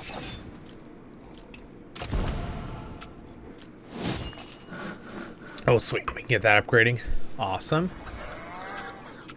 All right, we got those going. There's some more 30 tiles down there. I could probably take this 30 tile. Yeah, that one says evenly matched. My Dwalin's actually getting... My Dwalin is pretty strong because he has so many points early. Though, if I get my Gimli to attack it, he can attack it in 2 minutes. Oh. Why don't we have him take that? And then we'll have, let's get this one tile going away.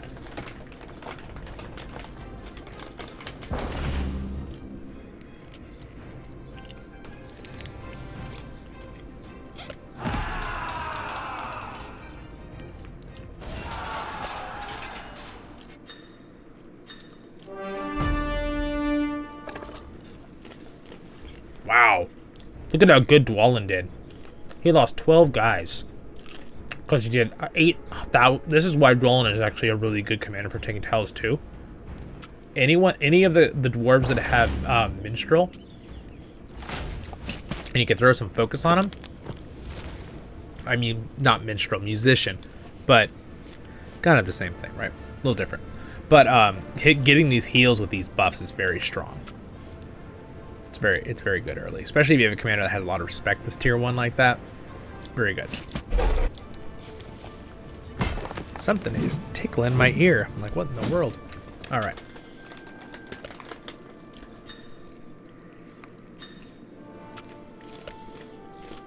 Yeah, he barely lost any troops at all. It was awesome.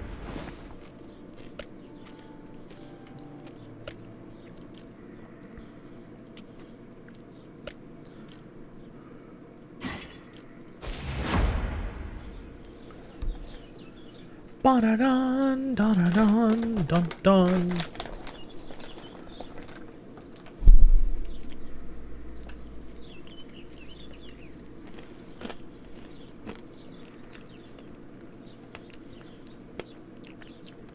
Oh yeah, Galadriel is a good commander too. Gandalf the White is also very good. Theoden is I was gonna rate commanders. Theoden is like a top tier. Witch King is like a top tier. Here, rapid fire rating, ready? Of my thoughts. Some people might disagree, right? Of course. But Thorin is really good. I haven't really seen Treebeard in action. Not many people have him. But Círdan seems pretty strong. People have him in Gil-galad. I just don't see him a lot. I'm not sure Elrond's fine. Though Gandalf the White, Galadriel are very strong. Isildur is very strong. I've seen Aragorn II be super strong. Unfortunately, the King of the Dead is lacking. My friend Jethros has tried a bunch of things on him, and he just can't make him work super good, even when he has all the right units and items. So, he's like, eh. Dane is really good. Thranduil, I've seen him do okay. I don't know if he's, like, top tier, really. And then Legolas isn't used very much, but when I do see him, he is pretty strong. I think he just takes a lot of work to get going. Gimli, again, his special weapon's amazing. So with his special weapon, he's amazing as tier. Theoden's amazing. Denethor's like, eh. Imrahil's like, eh. I'm so sad. I've really tried to make Imrahil work. He just doesn't have the damage. And he loses so many troops, even when you have all the right stuff on him. It's really hard to make him work well. Aomer is really strong. I've seen him be good. This guy's actually insane if you're Lothlorien. Celeborn's insanely good with March Wardens. That's kind of his thing. Balin is a very good commander. He's just very well rounded. He won't destroy things as much, but he will decently tie and win fights with most commanders.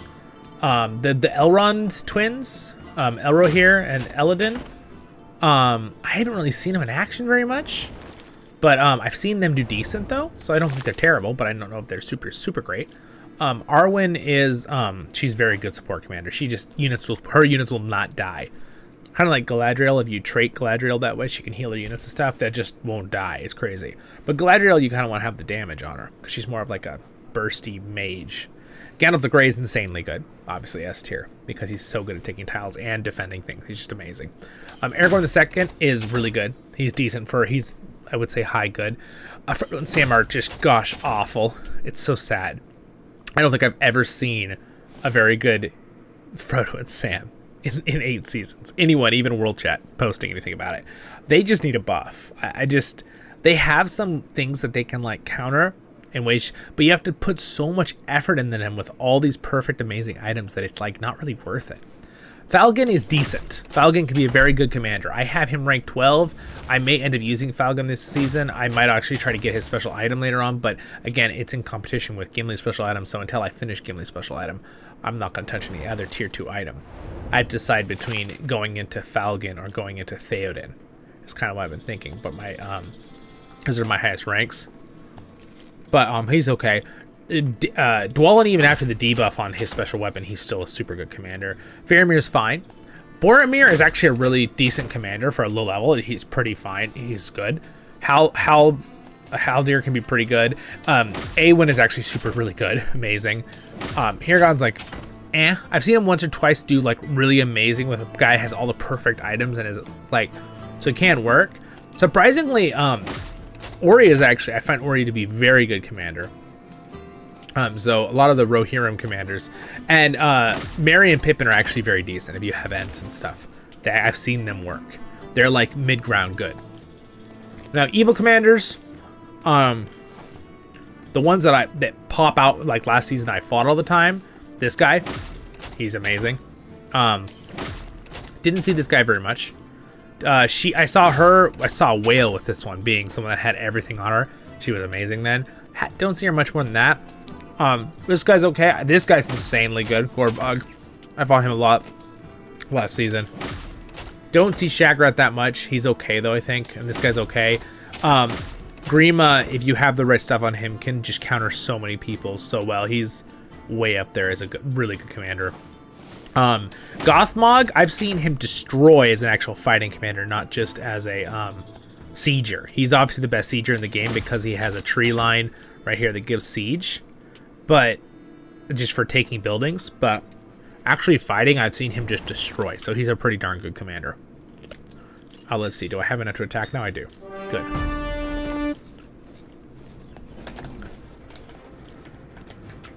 Again, these are things off the top of my head. I reserve the right to change my mind with rating these characters later.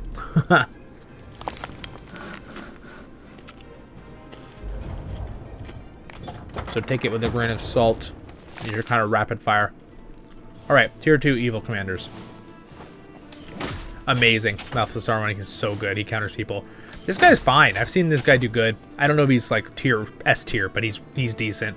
The Peter Jackson, I call him, because he's obviously the representative of the character that was Peter Jackson in the movie. That Legolas shoots by mistake because Gimli hits his bow, remember? That was Peter Jackson, right? So, this guy is obviously from Rise to War. They're hinting at this is Peter Jackson's character, this made-up character. This guy's really strong at countering things. I've seen him be really amazing. This Nazgul, mid-tier. I haven't seen him like either way. This guy I've seen be really good, but I don't see a lot of people use him, so eh. Same thing with this guy. I really don't see this guy used very much, so I'm assuming he's not super great.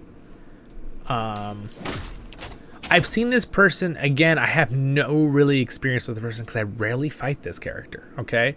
So, I'm not sure with that one. This guy, I've seen him destroy. I've seen this guy destroy before, but still not very often. This Lurtz is an S tier character. He does insane damage. He's right up there with Dane and Gimli and just dealing damage. I've never seen a Lurtz do more damage than my Gimli, but again, my Gimli is kind of an exception to the rule because he has everything and he's a monster. He's my precious. This girl's amazing. I've seen her. She's an S tier. She's insane. This guy's amazing. The Shadow's amazing, and Kamul is also amazing. They're all way up there as super, super good. I've seen this guy be really good, so he's like mid-tier feeling to me, a little high maybe on the high side. The Witch King is SSS+. Like, everyone uses the Witch King because he's insane. He's so hard, like, you have to have the counter or you just get destroyed. This guy's insane. Black Serpent is super good. This girl, I've seen her be decent. She's not used very often, so I wouldn't say she's like S tier because I just don't see people use her, but she is good. This person, I've seen her used a ton. She's really good. She's way up there. She's very good. This guy I've barely ever seen in the game. Like, I've almost never fought this guy. So I'm at a loss at that one. Saruman is pretty darn good commander. He's very specific on what he does, but he's like mid-tier to good. Sauron is extremely amazing. I've seen insane Saurons. He's an S tier character. This character, I've seen him in little things, not very often, so he's probably fine. And this character I've seen a lot. He's very strong. Very strong. I wouldn't say S tier, but very, very, very strong. So that's kind of like a quick little off the cuff of all the leaders that are in the game right now.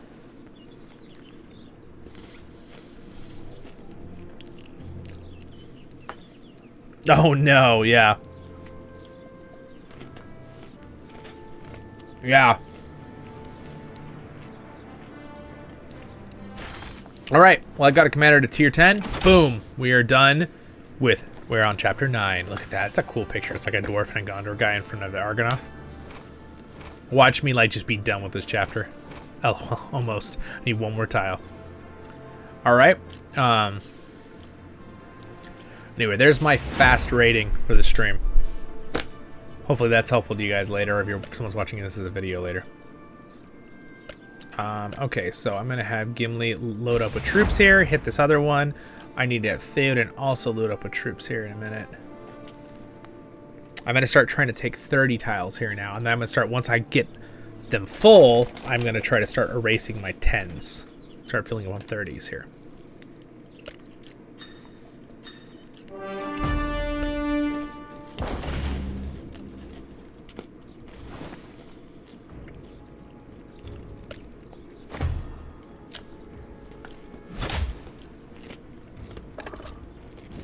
Again, I find this game rather peaceful. I'm relaxing in a different sort of way. So, like, when I'm going to relax in a certain way, like, and explore the world and just have fun, like exploring Middle-earth, I like to go on LOTRO. When I'm not doing a raid or an instance, right? When I'm just relaxing, kind of exploring. And this game is more like, I can play it whenever I want as I go. And just chill out with my friends and say, oh, look at this awesome, you know, strategy battle. And look at how I won this one with this setup. It's just fun in that way. It's beautiful music. You just kind of chill, sit there and not do much. Once you learn it, you don't have to think as hard. Granted, everything I just said in the last 5 minutes, you're probably like, that was a lot of info there, Zollin. But it's like, it kind of becomes second nature once you know about everything. It's a little bit of a learning curve in this game, obviously, like any game. But I don't think it's unattainable. I think it's not super, super hard. And especially if you really want to know more, you can watch my Rise to Woe playlist here on the channel. Zarlin told me to give you that plugin, you know. Just don't forget to like and subscribe if you're not already. I know, I told him, Zarlin. I know. Yeah, he's very adamant that you guys should subscribe. Alright. Let's get Theoden on the battlefield. Oh yeah, look at that. He had no problem taking that, Gimli. Look at that. He lost. Oh, again, you don't lose too many troops because there's a buff on at the beginning of the game. When you're taking tiles, you get this. Commander's heavy wounded time rate and soldier's death rate is reduced by 50%, which is amazing the first 24 hours, so use it. Look at that. Looks like I get just a normal helmet. How disappointing. It's a perfect fifth. Dun, dun, dun, dun, dun, dun.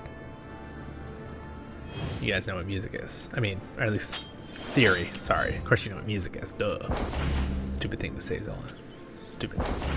Alright, focus, Zollin. Stop it, focus. Alright,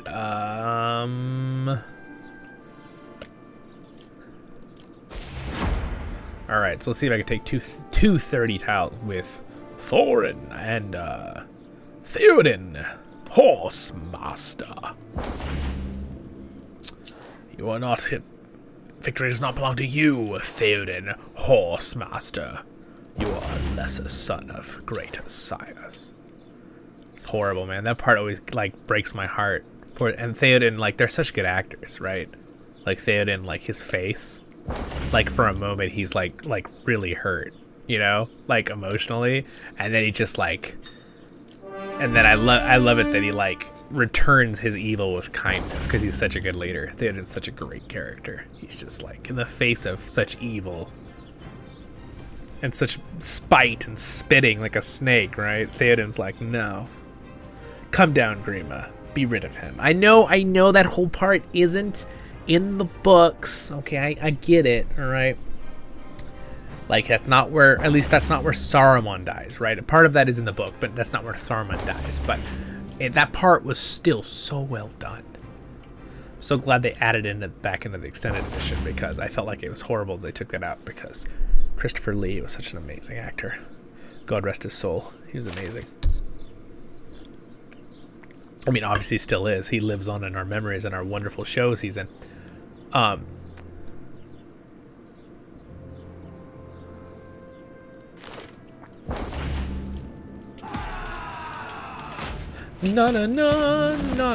right, we have another leveled up character here. So now that I'm at this point, I'll probably start putting points into friendly relations to get damage reduction for my troops.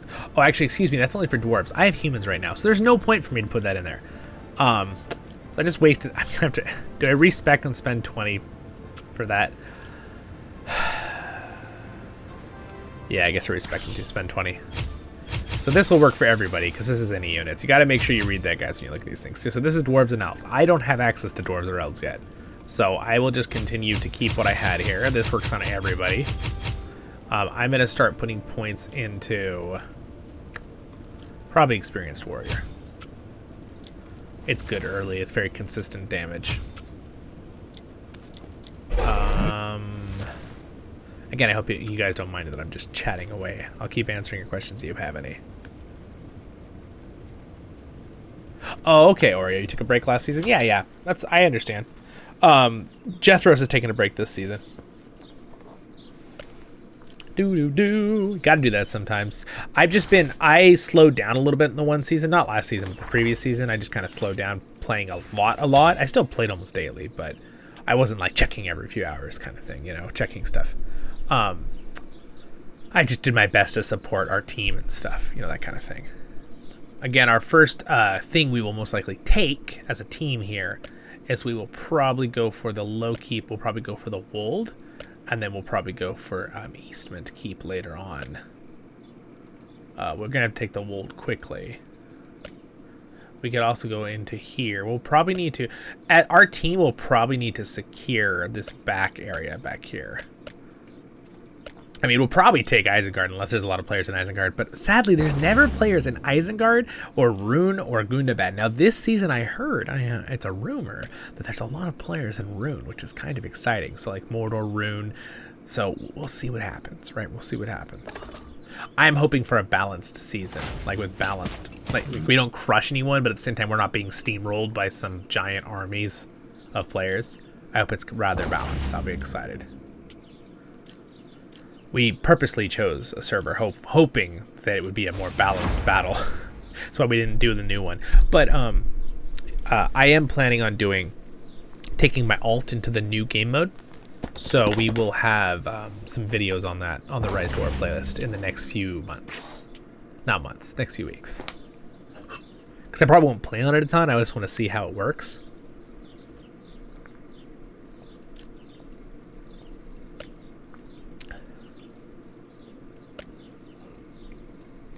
All right, so Theoden's getting pretty strong here. Can he take a 40 yet? Not quite. Let's see, what other 30 could I take here? Let's go back to our home and see if there's 30s nearby. There are some 30s up there. But are there any 30s that are reachable? Let's go ahead and just do this. Search any. Look for 30s. Aha!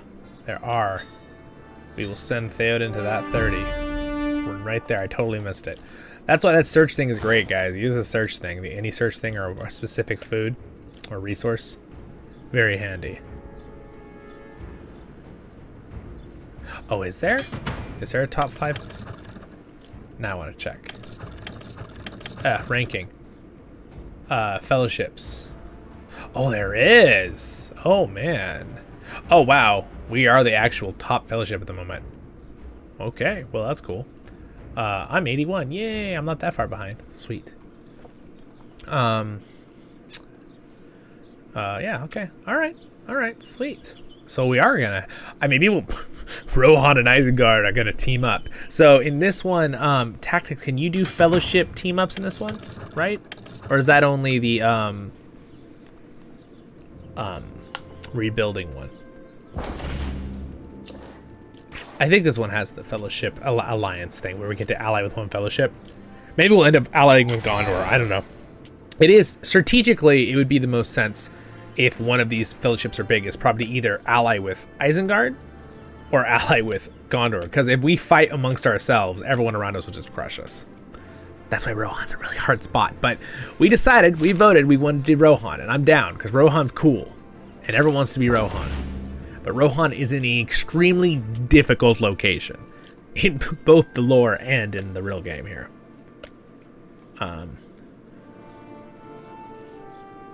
Let's see, who is not out of stamina in my team here? Out of stamina, out of stamina. So I'm going to pull back the people who are out of stamina here.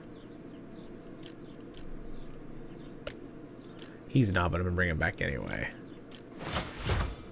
All right, good job, Theoden. Let's see how he did here. Oh, not too bad, not too bad.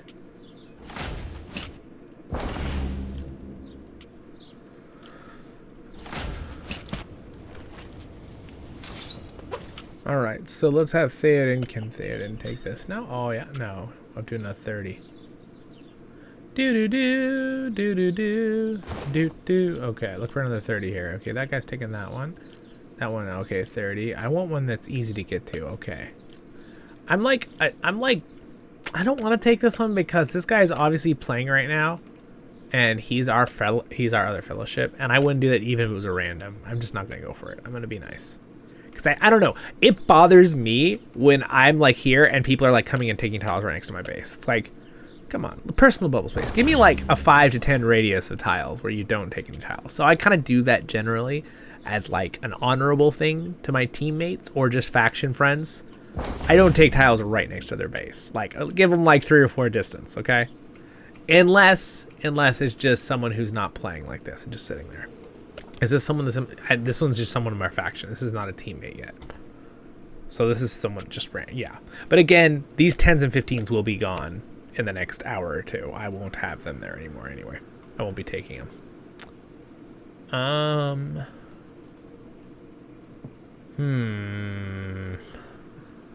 There's some 30s down here. I think I should like path into down here. Oh, there we go. There we go. We'll go take this one with Dwalin. When Dwalin's back, and then we'll take this 30 right here, and then we'll just kind of go through here. 30, 10, 15. There's some 30s up here, food 30s. There's a crossing here. What is that crossing? Oh, that's the crossing between. Okay, right, into Edoras. Got it. Do. There's Dave. Dave in 2306. Alright, so we will send Dwalin here.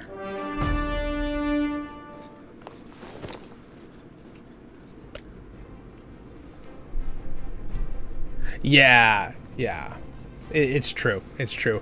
Lothlorien's hard because the only thing about Lothlorien, to me, is they have a little bit better positioning, as in people don't always go directly through their land.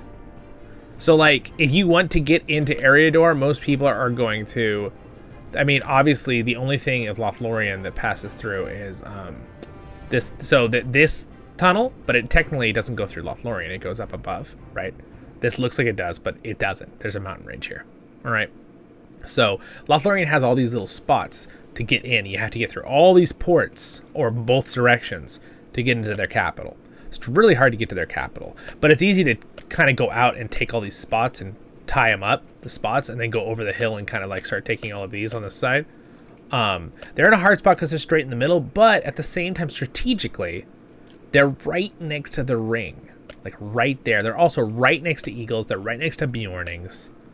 The only thing we really have in Rohan is we're right next to the Pass of the Dead. So if you're someone that likes the Oathbreakers, right, we can use those.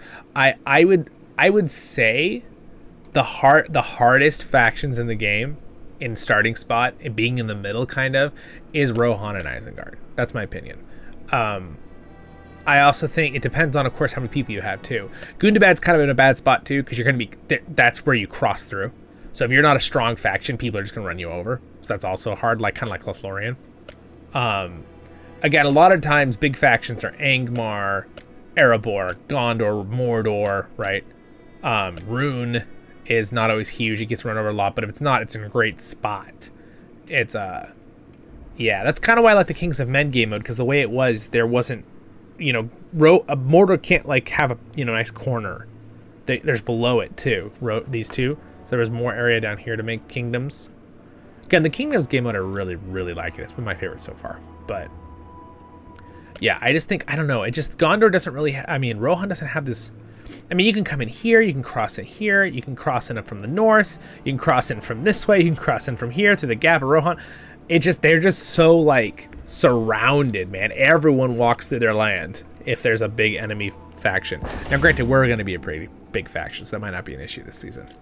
But if anyone wants to get to the ring, the only way to get to this ring is really to either go through Angmar, go through Lothlorien or Gundabad through one of the passes, right? Or go through the Gap of Rohan. Or you go down through this gap and go all the way down through this. There's really only those major 1, 2, 3, 4, and 5. Those are kind of your main pathing spots. The north, the south, 2 in the Misty Mountains, and the Gap of Rohan. That's pretty much all the paths. But a lot of times, I feel like Lothlorien is in a snug spot where people will kind of ignore it and go past it. You know, like, they won't, like, let's just get to the ring kind of thing. Though, people, it's still hard. It's still a hard spot, too.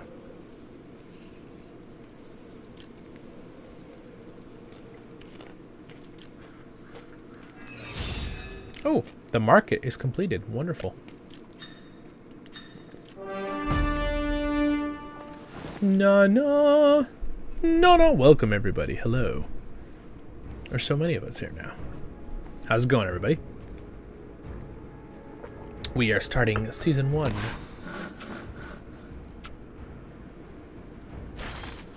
Alright, sweet. I got those building. I'm going to need to upgrade the light cavalry, which I can do pretty soon.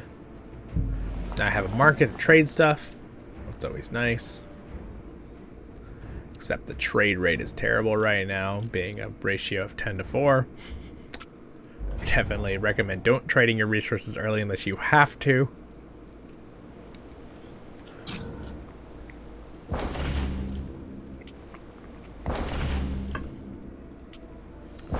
Alright, how are we doing? How are we growing? Okay, we're growing pretty fast. We got someone at 1,000 an hour already.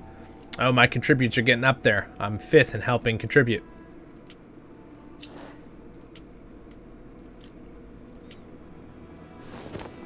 No.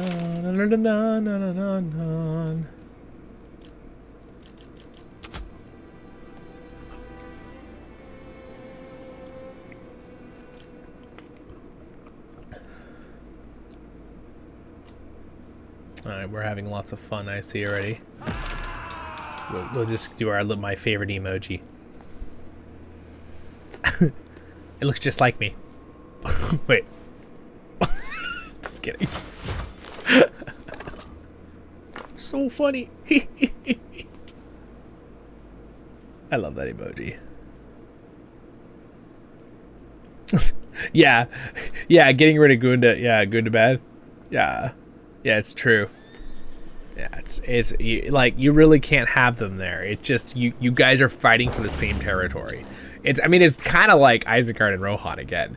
Like Isengard and Rohan are really fighting for this pass. Like you have to control this pass. You can't really just let Isengard, unless you make a deal, just sit on your border. That Gap of Rohan, just like in the story, really. Again, I highly admire and appreciate the work they put into the map. Not only does it look amazing like this game mode, and zooming in and stuff, and the actual rivers, where they put the crossings that you have to fight for control, and the gaps and the openings are all very realistic to the geographical lore of the game, and what we see in the movies, obviously. But again, the maps that were created by Tolkien, which, to me, as someone who loves maps, very happy about that. Oh, guys, I'm planning on, I gotta tell you this real quick. I am planning on making my own map. Give me, no, I'm come on. All right, Zollin, you got this. Think of your words. Okay. I'm going to make a map that I can use for lore videos where I'm going to do the details on it. So I'm going to take a bunch of information from, maps that are already made, obviously. So again, this is going to be my fan lore map for me, for my doing stuff on my channel. But I'm going to set it up because I have this cool program my sister found me that you can make maps with. So I'm going to work on that over the next few months, and I'm going to make a map that I can use that can zoom in really close. That's high definition, like 8K, but like super huge, where I can zoom into an area and it looks really good, and then zoom out, kind of see stuff. Maybe make a couple different versions of things. But yeah, I think it'd be really fun to make. So that's how I'm going to work. What's up, Dark? What's up, Darky? Welcome. So yeah, I'm excited about making that map. So I'll be working on that in the next couple months too this year.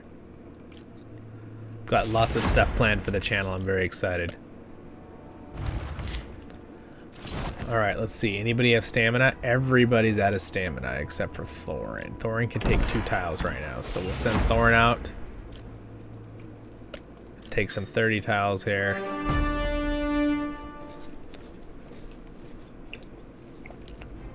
All right, I got to get another character ready though, because I guess Ballin could start taking stuff too, but you don't really want to have. My main characters again this season are going to be Theoden, Thorin, Gimli, probably. I might have 1 or 2 more. The Witch King later when I'm just going to mock battle the Witch King because I don't have evil units yet, obviously. But you really don't want to focus on more than like 2 or 3 early, and if you're free to play, you definitely don't want to. Yeah, but yeah, 5 exactly, Darky. Your 5 commanders don't have. Yeah, so I'm gonna have 1 or 2 that are tile clears to take lower level tiles to get to higher level tiles, and Thorin and Theoden are gonna be my big ones that I keep leveling and taking higher level tiles with, and then Gimli too for PvP. But honestly, Gimli is not bad at taking tiles if you keep him. If you have him rank 5, like, well, I have him rank 10, but if you trait into Lockbearer and Lord of the Glittering Caves early, keeps your units from dying as much. It's very, very helpful in that way. How am I doing with respect for my items here? Alright, so he's at about 66 for his items. He's at about 75, 67, 73, 65, 60. They're getting there. Man, it takes a long time to get these respect up when it's small tiles. I tell you that. Gee whiz. Okay. Alright, he had no problem taking that tile. Good job, Thorin. Thorin Oakenshield of the Lonely Mountain. Alright, level 10 Theoden. Good, so I have 3 commanders level 10. Again, I need a 5th commander. I mean, thinking I could try to use Gandalf the White. But I should probably stick to my dwarves. Just because we're playing Rohan, I'm tempted to try to use Gandalf the White, but because I mean, he's respect 5. He's not terrible, right? So, but I mean, my Dane is respect 10. I should probably get to dwarves and use Dane this season. He'll be using his special axe here, He'll also be using, let's see. Temporarily can give him this gear right here. I'll just give him that for now.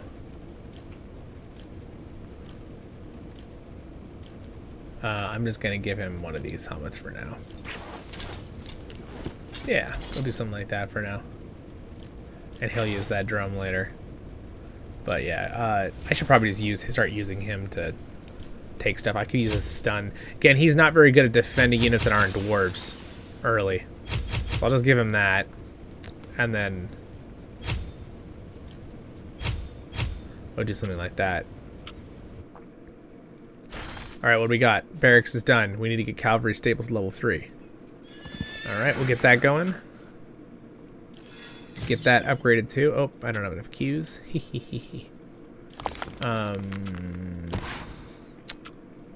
I will just speed it up with a 5. Do I have a 5? There it is. Perfect. 50 seconds. That Gimli is illegal. I know, dude. My Gimli. I was doing the math on. I'm getting so close. I'm not spending any money on the game right now. But I'm getting so close. Look at this. 126 out of 180. It will be maxed. That means I will get 22% increased damage on him and pursuit. He's basically gonna get another buff on his damage. Yeah, I just need some Durance plates. It's so frustrating. Look at all of these armor Warborn ones, which honestly maybe I'll end up using one of these with Gimli instead. But because it's it's all army defense and speed. But I mean HP and attack +3 is insane too for dwarves, especially since it's really best to use dwarves on him. But of course he also has the ally army defense. This one's good though. Might combat affect modified of a commander's speed. The problem with that is on Gimli has, what's the choice word I can use here for his speed?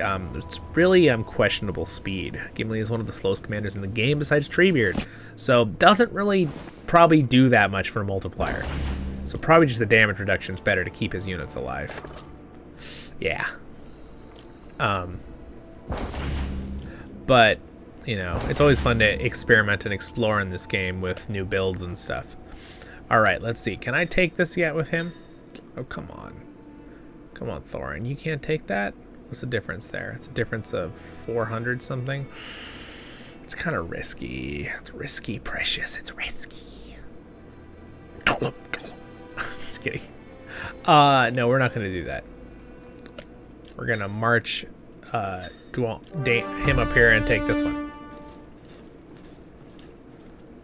Yeah, HP is better because at a certain point, army defense, it starts diminishing returns, right? If you have too much stacking of it. So, and what I end up doing with Gimli is I full out at the end, right? Because he's so high respect. I think what is my Gimli's respect? I'm 17.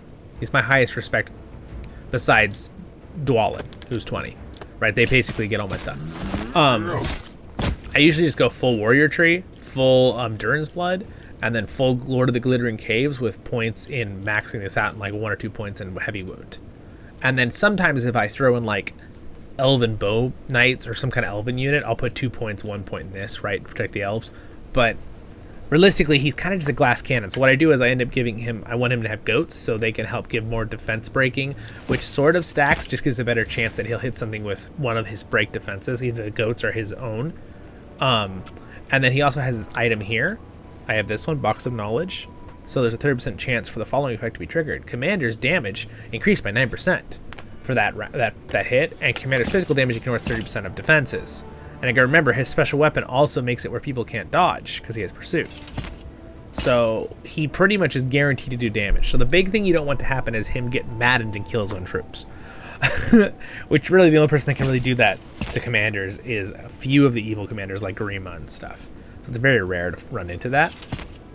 But yeah, so my Gimli has done over, I think my highest Gimli damage by himself last season was about 450,000 damage. That was just Gimli's damage. That's not his army's damage. Oh, wait, was that with his army? Wait, let me do the math. Oh, maybe that was with his army. I think he did 300 and... He almost did 400,000. His army did like 60. I think what it was. But I've seen my highest Gimli flat damage previously was against Mumakills because they all have HP. The problem is you have to have enough HP to do the test, right? That's the problem. He does the most damage when there's trolls or Mumakills, obviously, because they can absorb the damage. So he loves, my Gimli loves it when it's a tile with trolls. Like most everyone in this game complains because trolls are so hard to kill and they kill all your units. Well, my Gimli doesn't care because he kills the trolls before the units, before they can kill my units. Gimli just wipes them off. He lands one all-in and 3/4 of the trolls are dead. And he just did, 140,000 damage with all-in. It's insane. Gimli's really good at killing trolls. But, because he can do all his debuffs too. But yeah, it's pretty dang fun. Gimli is a fun guy. But I lost my train of thought a little bit there. But yeah, he's really strong. What, Darky? Oh, yeah, Gimli's so he's such a good PvP character because there's not really a lot of countering him. I mean, the people who beat him are like the Witch King. If you don't have the fire protection armor, if you have the fire protection armor, I can break even against a Whale Witch King, but it still is not always great. So yeah, give dwarves back more fire resistance. That's what I say to that. It's kind of a bummer because when they first gave the fire resistance to all dwarf units 50%, it was too strong. It was way too strong. It was obviously overpowered. And then they nerfed it and they made it 20%. It was too big of a nerf. It should have been down the middle. It should have been 25% or 30% fire resistance for the dwarf units. That's what it should have been. But that's okay. That happens because I've noticed the Witch King is a little overpowered, right? The alchemists are just a little too strong with him. I mean, I don't know if you guys have seen, but I fought a Witch King with Zollin, mind you. 120% fire resistance, okay? He had all the stuff. He had the halberd, he had the Warrior of the Lonely Mountain 50% reduction. He had the armor, right? The armor that gives 60. And then his units gave 50 at that time because it was max. And his units had 20, right? Now there's a little bit of a diminishing return, but he had 120%. I fought a Witch King that one-shot me in the first round and did 71,000 and 72,000 fire damage to my troops. Think about that for a second. So again, it's a diminishing return, right? The way it adds up, because the Witch King adds percents, right? He does 30% more fire, that kind of stuff. So it negates the percents, and there's also diminishing with the additions. But think about it, to have full counter with the special ability on Zollin, to have the units have fire resistance abilities, and you have the fire armor, and you get one shot in the first round by 72,000 and 74,000 damage by the alchemists. It was at that moment I realized I goofed up, and the character of the Witch King was overpowered and overtuned at that point with alchemists. And it's been mildly tuned down. They've nerfed the alchemists a little bit with the Witch King slightly, but he's still like one of the most S tier commanders because if he gets you, he could just one-shot you and he loses almost nothing. It's insane. Yeah, it's ridiculous. Now, granted, I may have done the whole you can't beat them, join them scenario because I pulled the Witch King's letter, and I just my ears. Thank you, Foul Beast. I put all this just decent gear on him. I put this to counter obviously other Witch Kings, and gave him a bunch of just decent purple gear, all maxed out, right? Because I just had the max gear. I'm like, I'm gonna do it. He is absolutely insane. He does not do as much damage as my Gimli does, but he consistently destroys in PvP. He'll consistently come out on top, just smash someone. And it's just like, I'm sitting here going, yeah, he is OP. Now I'm using him, yeah, he's broken. It's basically just like, there's not really any way to make an excuse otherwise. The Witch King is too strong in the game right now. But again, that's up to the designers, what they want to do. But as someone who's been playing this whole game since the beginning, something is wrong. But again, you can counter him, right? You can counter him with Gandalf the White, fire resistance, and Elrond and anyone with the Council, and Galadriel counters him pretty good. And again, some of the dwarves have fire resistance abilities, can counter him if they have really good gear like Dwalin or Ori. But they don't counter him enough to be real counters. They still lose. They break 40, 60, right? They take 60% of their army still, and the Witch King only takes 40% damage. So still not super great, right? But anyway, there's enough of my ranting about the Witch King. Again, I have been using him and it's been enjoyable because I feel a little bit more competitive now that I have him, but I feel like for free-to-play people, it's not really as fair. And I love tier 3 commander like that who's just rocking everybody and he doesn't even have to have the best gear in the game. And gosh, if you fight, right? Like you're saying, if you fight one that has the right gear, oh my gosh, like the Palantir, oh my gosh, they're so strong. The whale ones, again, I would say my Witch King is on par with being almost a whale. I'd say more of a dolphin. I always joke that I'm more of a dolphin because I don't pay quite as much in this game as other people have. But yeah, pretty good. All right, let's see. Any of my other commanders have energy? They do. All right, we will send out Theoden to take this 30 tile.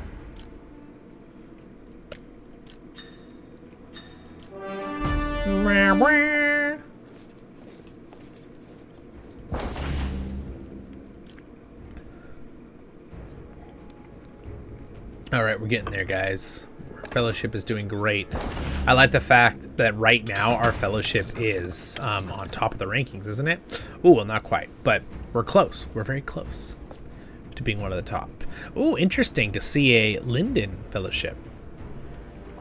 Now, I don't recognize any of the names of these groups except for maybe the baddies. I think I might have seen that tag in the past.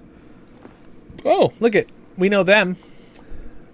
I know, yeah, we know them. I wonder if we'll end up alliancing with, like, Angmar, since I think we know who LOTRO is. What's their actual name? Look at the map. Yeah, I think I recognize their name. We played with them a few seasons. I think we were in one of their kingdoms, though. Oh, the 9? All right. I actually think I recognize that, too. So there's a lot of fellowships in that one. Interesting. All right. Good to know. I've gone a little bit up. I'm not 81 anymore. I'm 68 now. I've gone up in the world. I think I maybe should change my icon back to something else. Just go back to Dane. That's what most people recognize me as. I don't want to confuse people. I can do Gimli too, but I think most people recognize me as this Dane icon. I don't know. I kind of want people to recognize me as this. I like this. Just a little tiny like Christmas Gimli. He's like, there's my Gimli hat right up there. I don't know if you guys can see it behind me. It's right there.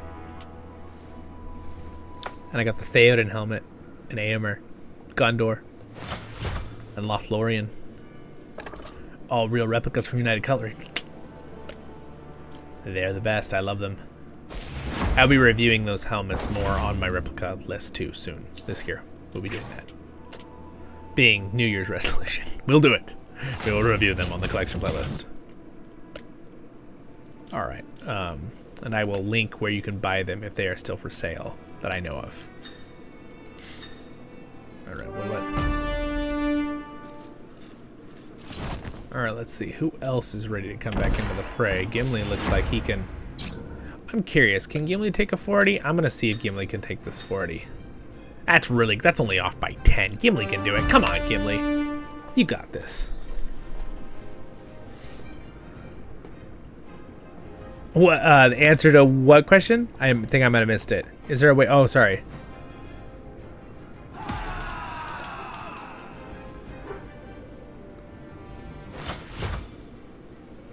Oh, BlueStacks. Well, here's what I'm using. I'm actually not using BlueStacks anymore. I use LD Player now. LD Player. What were you saying with the tiles? Is there, see the level of the tiles? Are you talking about these little numbers here that show up?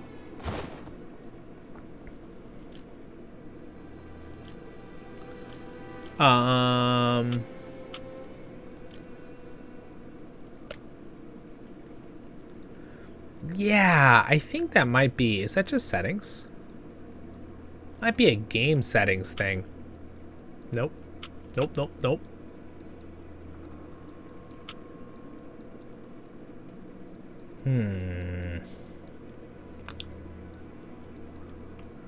I am not entirely sure. That's weird. So you can't see these numbers, huh?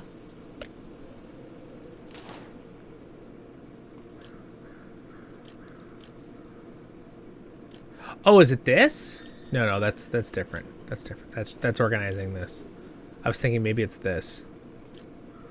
I think I know what you're talking about, though. I think I've seen that before.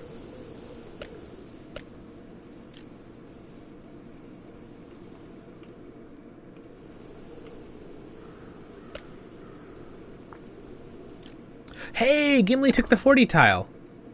Lost quite a few troops, but thank goodness for the wounding reduction. But I mean, that's pretty good, right? Get a 40 tile? That's not bad.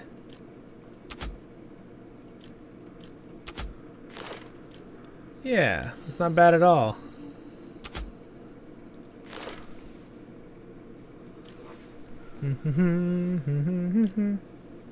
He actually did really good healing, my Gimli. He healed for 6,300. That's a really good healing. See, Gimli's healing is not bad at all. Let's see how close. Gosh, his gear is still not very close to being done.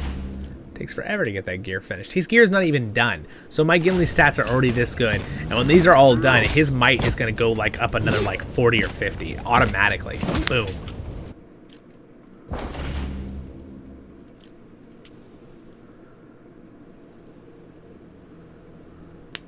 There's a power button where? In the search? Oh, okay. Yeah. Okay, you're right. At the bottom here. Good. All right, well, you figured it out already. You answered your own question. Unless you had another question I didn't know. What's up, BN? Oh, BN just told us. BN said it. Yes, I see that. And so did Cookie. You guys all said it. Well, thank you. I appreciate it. I just wasn't reading. You guys are like, guys, I have the answer. Zollin, you're supposed to tell me when they say things like that. You can't just... Zollin. He's in charge of all editing for live streams and stuff. He's supposed to know these things before I look stupid when you... All right. Let's see. So let's go ahead and go over here and remove some troops from Gimli and pull that back. Click this one. Summon. I can start upgrading the next thing here.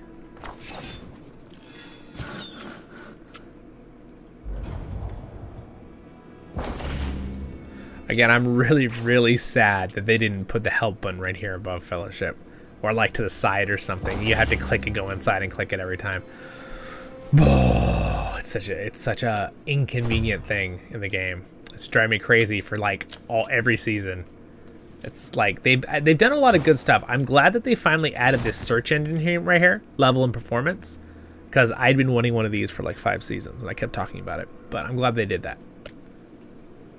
It needs more options than the 2 they gave, but like, you know, commanders that are out of stamina or commanders that, you know, their level, you know, that kind of thing. Performance is obviously, I think, how strong they are with their command power at that moment and if they can fight kind of thing. Let's see here. I think we will throw in as many troops on him as we can, and we'll go for another 40 tile with Thorin.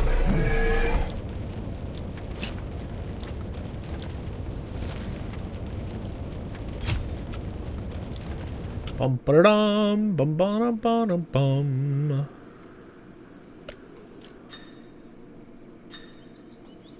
I don't know. That's pretty close. I'm not sure I want to do that.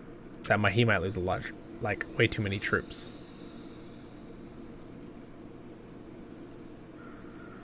All right, what we're gonna do is then we'll go ahead and take this 15 with him. Oh wow, overwhelming. Oh, he doesn't. He needs more troops. That's why I'm like, why is that overwhelming for a level 6? That doesn't make any sense.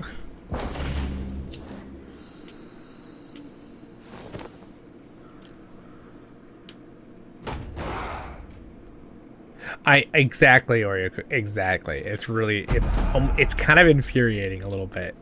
You're like, oh, they need help. Click, and then the thing goes away. So you click on help to make sure, and then nope, it's gone.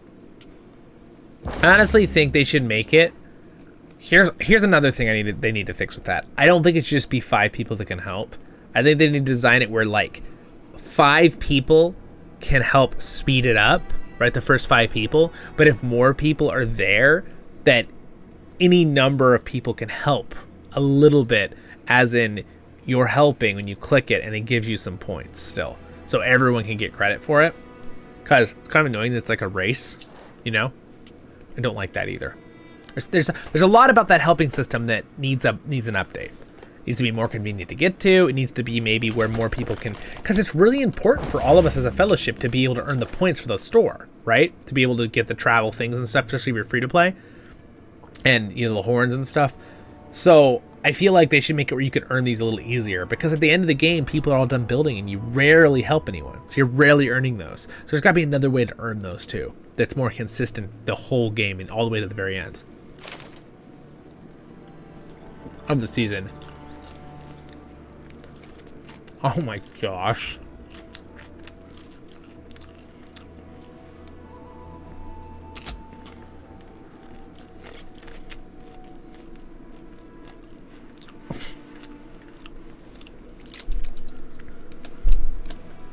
A wild whale YouTuber. No, I'm a dolphin, guys. A dolphin.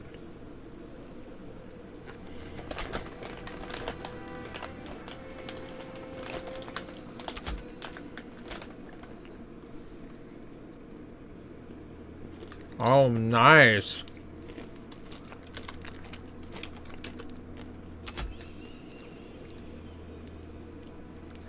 All right.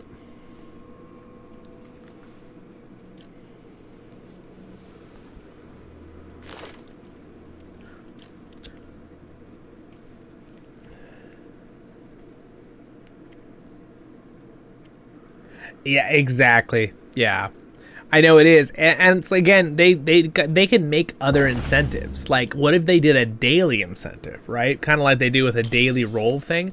Like, if you're online, you can go in the fellowship thing and click it, and you get a daily 50, right, or something, or maybe less, 10 or something. So if you're on 10 days in a row, you can earn 100, right? And then you can, well, I guess you might. With that on top of helping, you'd have plenty of coins to be able to get 1 or 2 or 3 transport things. Which are important because it's expensive to transport with gems. It's like 500, isn't it? It's a lot.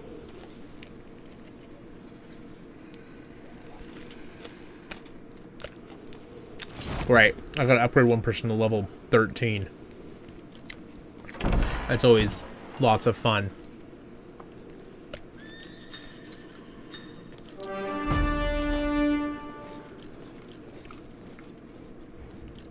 Alright, so what do we need to start getting rid of that I don't need as much of?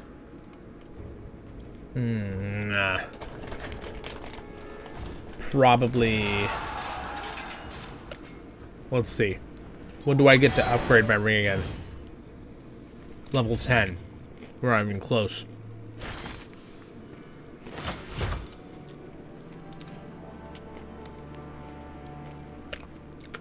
I mean, I could do some sweeps for XP.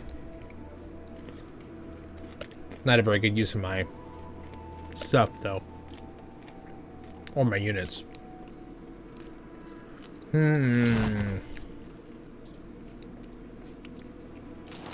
I need to start removing things. Let's start getting rid of tents here.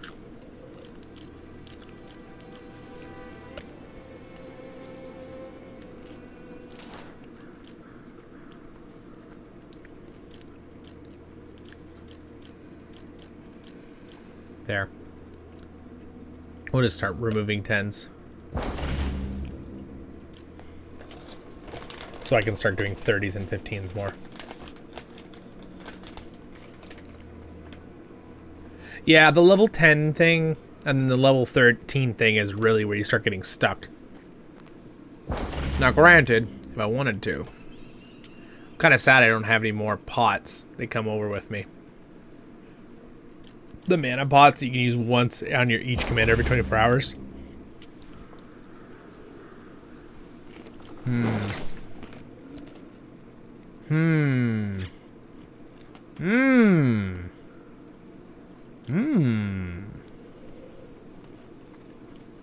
Alright, we might get one pot. I'm going to see if I can get my Theod enough a little faster here. Oh no, Zollin's trying to go pay to win. No. We're gonna just do this real quick here. So pretty much we're gonna have to wait for some of those tiles to drop. And in the meantime, we need to prep to get... I think the closest commander I have to 13 now is... Well, I should probably focus on Theoden and Gimli, but I think we'll focus on Theoden since he's so good with horses.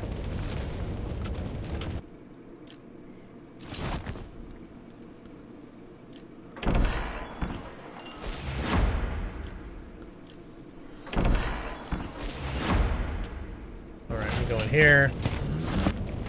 Use our stamina pot. Whoop!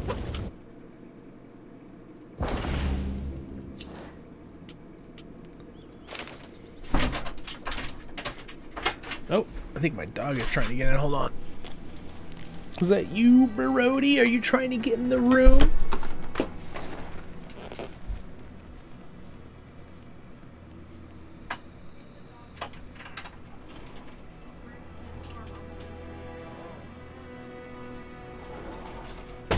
It's a panda dog. Look, guys, it's a big panda. Hi, Brody. I'm still streaming. There's the Brody. There he is. Are they out of the other room now? Yeah, here, let me turn off something for a sec. Alrighty. Alright, give me a sec, guys. I'll be right back. Whoop. You can still hear me. Here he is.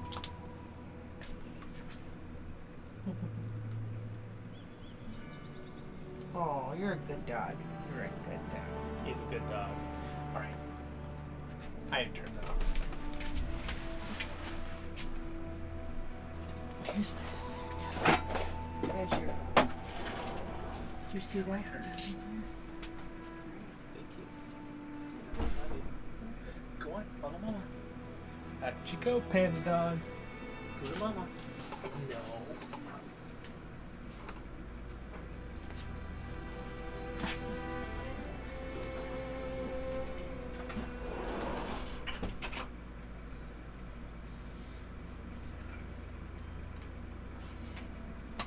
Alright, guys, I'm back.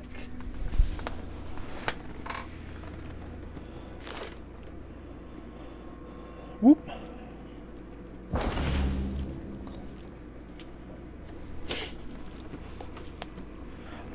Bomb. Yes, he is a good dog. A lot has happened in an hour, yes. A lot has definitely happened. We are growing fast. With the speed of horse lords.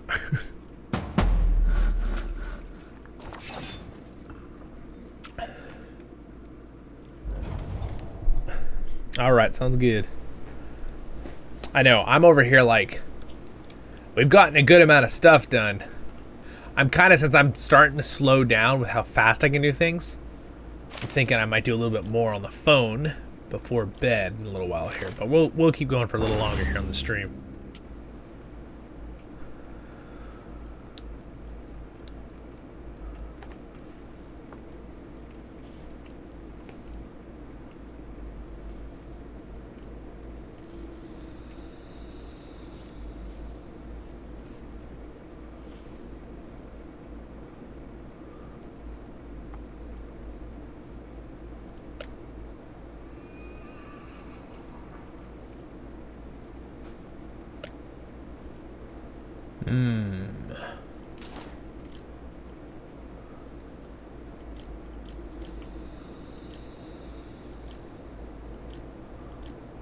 We're just gonna get rid of. We're gonna pull all the 10s out, and we're gonna try to get some more higher tier things here going. Well, I don't know if I should pull every 10 tile. I'm kind of thinking that might be a bad idea. Cause I don't know if I have enough stamina to fill them back up. That's the problem. Ah, Middle Earth. Stands upon the brink of destruction. Just kidding, you know. Famous words of Elrond. I'm not sure that's in the book, though. Oh. And I crunchbled it. Put that over there. Pour myself some more tea here. Should probably left it on the thing because it actually has a keep warm option. Now it's all cold. Oh well.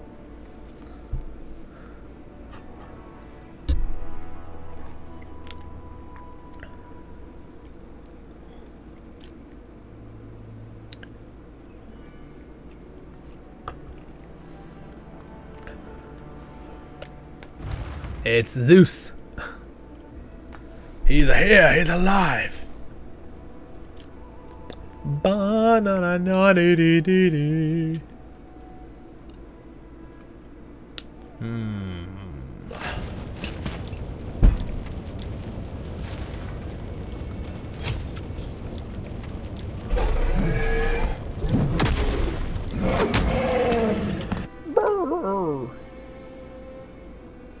You know what I kind of want to do? I kind of want to just... It drives me crazy, even if I'm not using the character. I just like to, like, dump their points out so it stops telling me I have to do stuff with the character. There. Get rid of the arrow. I have exactly 15 points to spend. I'll make him a wizard.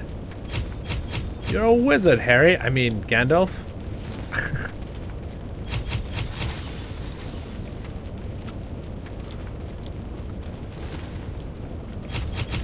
Betrayer. Rohirrim. I don't know. I might end up using him or Eowyn. We'll see. I am playing Rohan this season. The Lady of Lorien.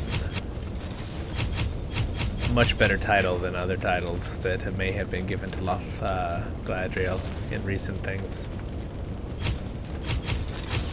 The Lady of Lorien. Oh, the very cool. The Horn of Gondor. We're just gonna pump these points into things because I don't want to keep looking that I have to put points into people. It makes me feel like I haven't finished something, you know? I hate that. I hate that we're like conditioned to like, you know, click the button that's glowing red like on an app on your phone or something. It like drives you crazy. You're like, oh, I gotta click it and check the message. You know, it's like, no, you don't. You don't have to click it. But it still drives me crazy, so I'm still gonna click them all. Make sure they're not there. Don't feel like I have to do something. Aha!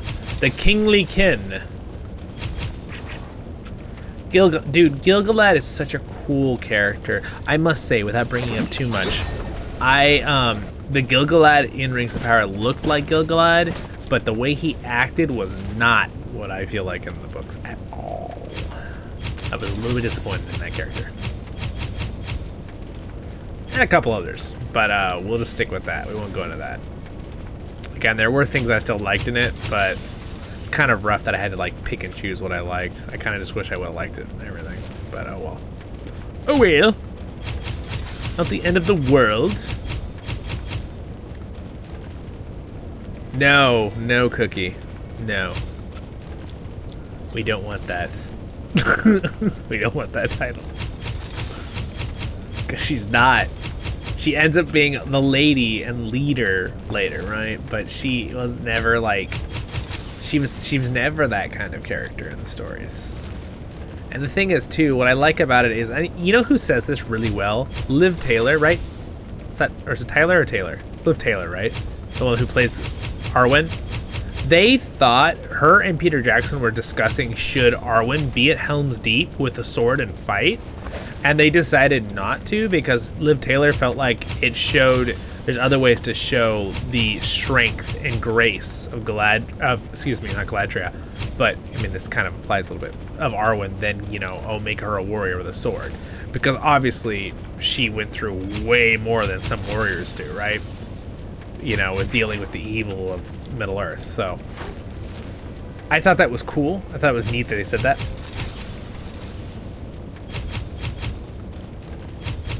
It's not saying that there can't be warriors like that, and you know, but I just don't like it that we already had an established character by Tolkien, and it felt like it was quite changed dramatically. It wasn't a small change. It was this is a whole new personality kind of change.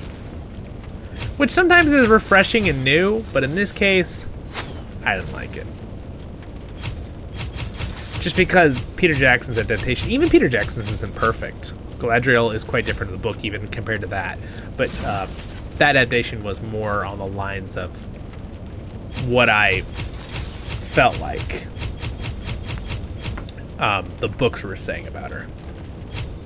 Especially like in The Hobbit. Like, a lot of people didn't like this in The Hobbit, but I love this part. I love it when she goes to St. Gandalf. And of course, in the books, they have an army come, right, to Dol Guldur, and she is the one that leads it. And it says in the books, Tolkien says she cast down the fortress with her power. So she obviously was very powerful. And obviously, we don't see that in the movies, which is kind of interesting. Like, she doesn't just destroy the fortress with her magic. So in the books, apparently she does that. She just pulls, and the fortress starts exploding or whatever.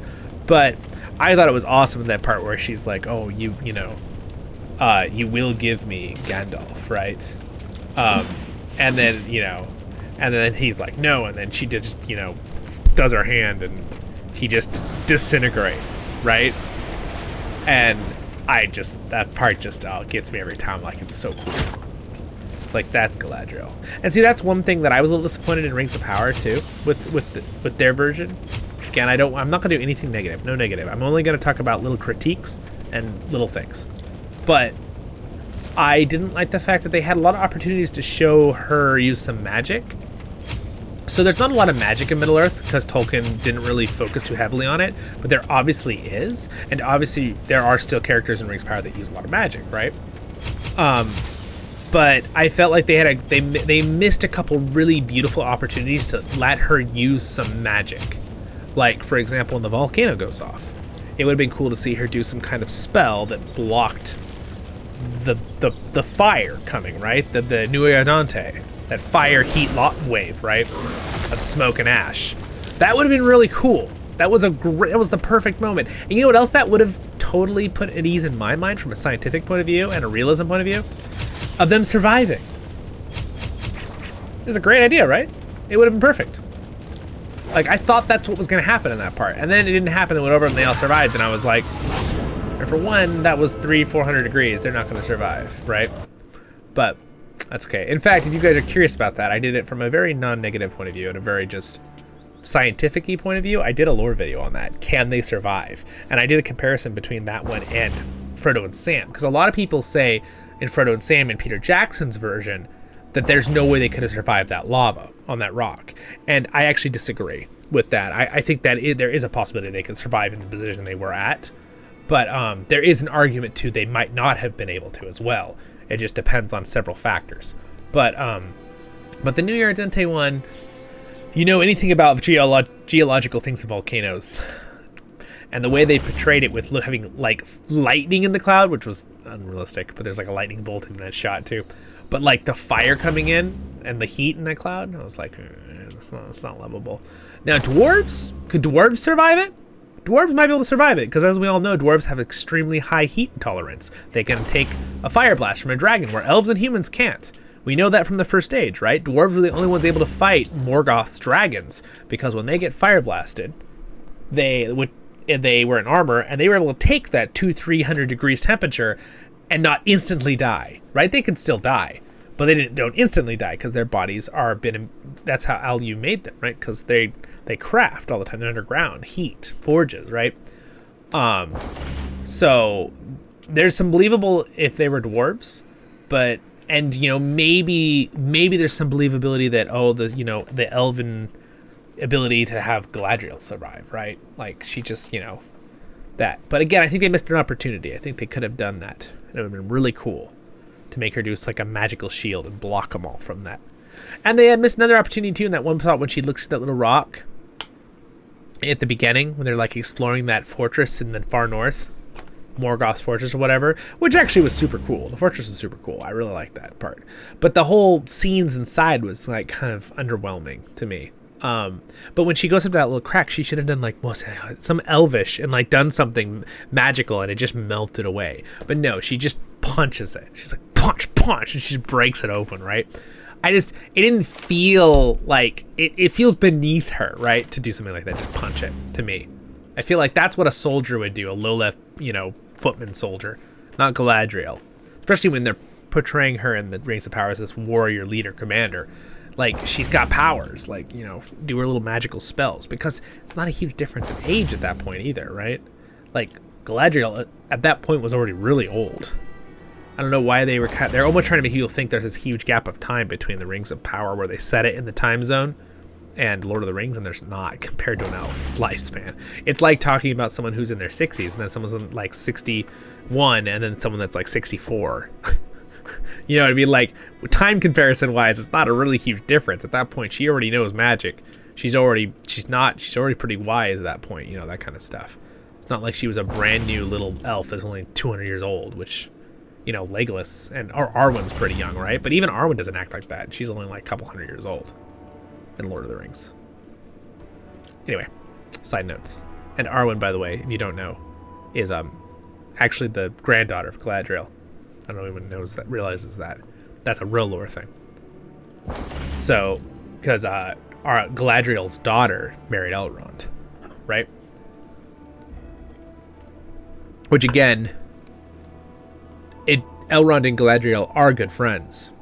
So I like the whole friendship thing and how they did that, but I don't know, the way they do the friendship, it seems kind of weird later. He marries her daughter. I don't know why. But again, they're all elves. They don't age, so it kind of makes sense that would happen. Okay. Anyway, enough about that. I was just blabbing because I didn't have anything to do while I waited for my tiles to go away. All right, 3 minutes. You just got, there's some hypotheticals on things that I think could have been cool.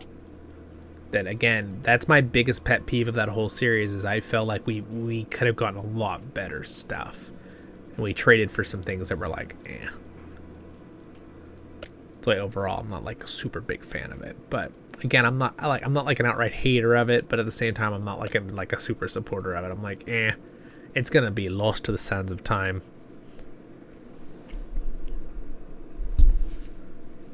Yeah, that would be cool with the ring. Yeah. See, but that's the thing too, Oreo Cookie. I understand if that's what they're trying to do. They're like, oh, well, now she's gonna use magic because of the ring. She had magic without the ring. She doesn't need the ring to use magic. All the ring does is it amplifies her power a little bit, right? Same thing with Gandalf. Gandalf can use magic. He doesn't need the ring to use magic. They're just like a power enhancer, right? I mean, to what Tolkien told us, to an extent at least. But we know they have the power to fight without it. But yeah, that would be cool. I mean, I still have hopes that the new season, you know, at the time of the stream at least, when that comes out, gosh, we have to wait so long. It's like a year and a half. It's like, gee, it's a big gap. But I'm hoping maybe they have learned a couple things from the season and they kind of like go, okay, stop just getting mad at people for being upset at certain things they did, right? I feel like they just get outraged a little bit at some people who get upset about it, and it's like, let people be upset. People aren't trying to be toxic. People love Tolkien's lore, so they don't like it when full things are changed, you know? It's like, we know you have the rights, and we know, like, to those certain things, and we know you're kind of doing your own thing with it, but yeah. We still want some semblance of what Tolkien wrote about the characters, right? If you want to make new characters and do side things, that's fine. Like, that's why, honestly, for me, a lot of the side characters I really enjoyed. Like the one elf, I forget his name, but and then like the humans, right, and stuff, like the side characters that were just made up, and the whole, you know, Southlands and Mordor down here in Rings of Power, right? They're like right here. Of course, before it was all dead and gross. I actually like those characters. Those characters were fine. And I actually kind of enjoyed Elrond. I thought he did a good job, that actor. And apparently, according to sources, he's the one that was like a really big Tolkien geek. So I'm sure he was doing his very best, even though I'm sure he wasn't able to say everything he wanted to do, because I'm sure certain lines were written for him the way they were supposed to be written. And I actually did like Durin too. I actually didn't mind it. I felt like there could have been more of Moria. Like, it was fantastic what we saw in Khazad-dûm, but there could have been more. But I did enjoy it. It is a little weird to me that Celebrimbor is like really old. I don't know what they're doing with that, making like, because we know that they're all elves are kind of like all in their 20s and 30s. They're like very fair, and that's kind of how Tolkien describes them. So they don't really age. Even though, mind you, I don't really terribly dislike the actor or anything. I actually enjoyed Celebrimbor. I actually like what he said. I like their whole conversation about Feanor's hammer. The hammer looks amazing. I wish that was a replica that came out because I would get it. Because I think it's cool. So that's fine. I like that. Again, I'm someone that's like to look at it. I like to look at everything half full. I kind of wish it was fully full, if that makes sense. with that whole show. Like, I wish I would have like loved everything about it, but I didn't. But I still liked some things. There were things I liked, but I feel like it's kind of a bummer when you have to pick things out, right? Like, oh, I like this, I like that, instead of just walking away and going, man, that was amazing, right? You know what I'm saying? Again, I am not going to be negative because I don't like being negative. And I think there was, as much as there was real reason to be frustrated about things, I think there was a little too much extremeness on both sides. There was people that were being too extreme to people who disliked it, right? They were saying you're horrible for disliking it. And then there's people on the other side that were like, they were hating it just because they didn't want to even try. And I kind of understand. I feel for them. I get it. There's a point where you're kind of like, I just want exactly what Tolkien said. And I get that. Because I wanted that too. But at the same time, you know, they have rights to change a little bit of things here and there. And I actually thought Numenor looked really good. I heard some people say they didn't really like how Numenor looked. I loved Numenor. I don't know about you guys. You leave a comments later if you're watching this video. What did you guys think? What about the places? Numenor looked great to me. It's exactly how I imagined it in the books. It's exactly how Howard, what's his name? John, the famous artist that did so much of Tolkien, the two artists that did so much of his art, they did Numenor, right? Like the book, the new Numenorian book, his art looks very similar to that. I thought that was really nice. I would like to see again more of it. I felt like we only got to see the harbor really and like the statue thing. I would like to see more parts of it. We got to see that one area that was a field. That was nice. Yeah, again, a lot of the scenery, Linden looked perfect. I felt like Linden was good. I mean, maybe a slight variation difference in my mind of what Linden would look like, right, in the Grey Havens. Because I would have liked maybe a little bit more kind of like what we see in Peter Jackson's with Linden. It's a little bit more established, a little bit more old like this. But still, it was a little too tree for me. Like, there would be trees, but yeah. I don't know. They tried to feel like they were trying to make it too much like Rivendell. A little bit. But again, I still liked Linden. And Khazad-dûm was great. Again, I would have liked to see a lot more of Khazad-dûm personally. Don't even get me started about the Mithril thing, though. Okay, I promise I won't go into it right now. I'm not gonna do it this stream. If you want to go watch my video on that episode, you can hear my opinion on that. Let's just say that was garbage. That's one thing that, not the whole show, but that was beyond. Oh, it's really hard to not just burst out laughing and like, oh my, like eye rollings. Oh, look at this. We have so much stamina now. All right, let's go ahead and send, we can take tiles now. So let's go ahead and take that tile. We will be able to take more tiles in 5 minutes. Hopefully I can take a bunch of high tiles with Theoden and level him up to 30.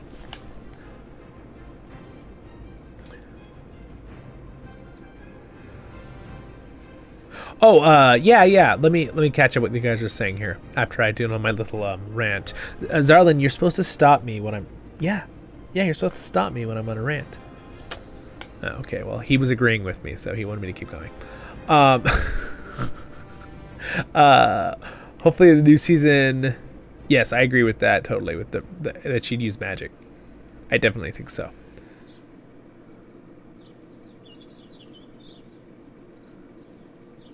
Oh, yeah. Well, didn't they do, there is this hammer, right? Elven Craftsman Hammer. This Elven Craftsman Hammer is a mysterious power. Can be used to restore all strengthened and refined equipment to their base state, including unequipped. All strengthened materials and refining materials will be returned to you after resetting. This works on special gear, too. Like Mithril, I believe. Right? Doesn't it? Including equip all strength materials, yeah. Can convert unique equipment, yeah, that is not strengthened back into Mithril. So, this thing's pretty cool.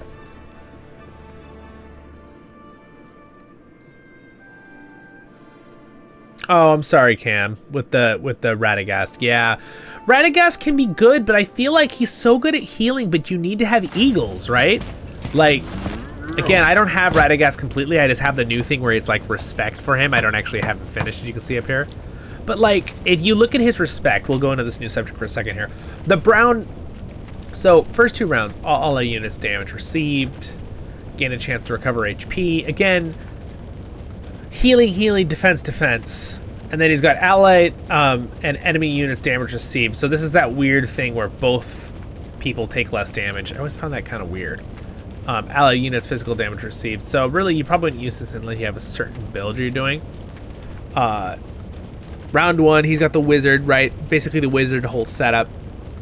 And then if you have him respect 2, now you just have more HP, more recovery, more healing. Again, it's just really all about defense and healing. And then really what you got to do is you have to have eagles. Speed during combat, because remember, eagles get a bonus to their damage based on speed. So if you're going to use Radagast, he really has to be respect 5 to be efficient for PvP, and you have to have eagles. And eagles are expensive. So, but if you increase all their speed stats, so that's 8 times 15, right? They gain stun immunity, and now their speed is higher, so which means their damage is higher. That can be really good. And of course, beasts, or any beast, so you don't really technically just have to have eagles. You could do anything, you know, war beasts, Bjornings, eagles, anything, werewolves. They all get more cover, more HP each round. So again, he's very good at respect 5 and army speed, so they're fast. So again, he can get around fast. He's really, I feel like he's really supposed to use eagles or beasts to be good. But I can understand no one really PvPs with them, because how does he do damage? Because eagles are, even if you have a full group of eagles, they just really can't do that much damage, right? Like, and there's a lot of things that counter eagles. So yeah, it's kind of disappointing. You had to probably have all this perfect right gear for him. That's kind of like my same sense with Imrahil. So Imrahil, for me, I tried really hard to make him good, like several seasons, like 3 or 4 seasons here and there, every other season or so. It's really hard because he's got this, and it feels like it should be good, and all units gain initiative. So you can just put 1 point in this and have everyone have initiative. Great, that's fantastic. If you max it, it's good early because he gets more experience, right? Faster. He's got cleave, which is based on speed, and his commander damage against melee units is higher. Okay, so he's got damage. But now here's the thing. Then you go up here, this commander has a 40% chance to recover HP after men deal physical damage. Which again this is a weird and funky one. I still don't quite understand. This doesn't heal that much, okay? And then your men get 1 HP at max level. Then he's got the Fortify, and then he has the Preparation, right, at round 7, 2 allies each recover a bunch of health. Again, these are kind of useless, these 2, and this one's really not that great. So allies I just don't even use that tree very much. So what I normally do is I put 1 point in Fair, so his level 1 is pretty terrible. And then Air is decent. Gives a bunch of stacking stat defense bonuses, but if you already have defense bonuses, it doesn't end up being that great, right? And it gives focus, which is kind of terrible because you want speed and other things for him. And then he's got Gallant, which is good. His personal speed and might is increased by a lot. I think it's like 14 or something or whatever. Yeah. And then he's got Nobility. All men do a bunch more damage. This one's really good.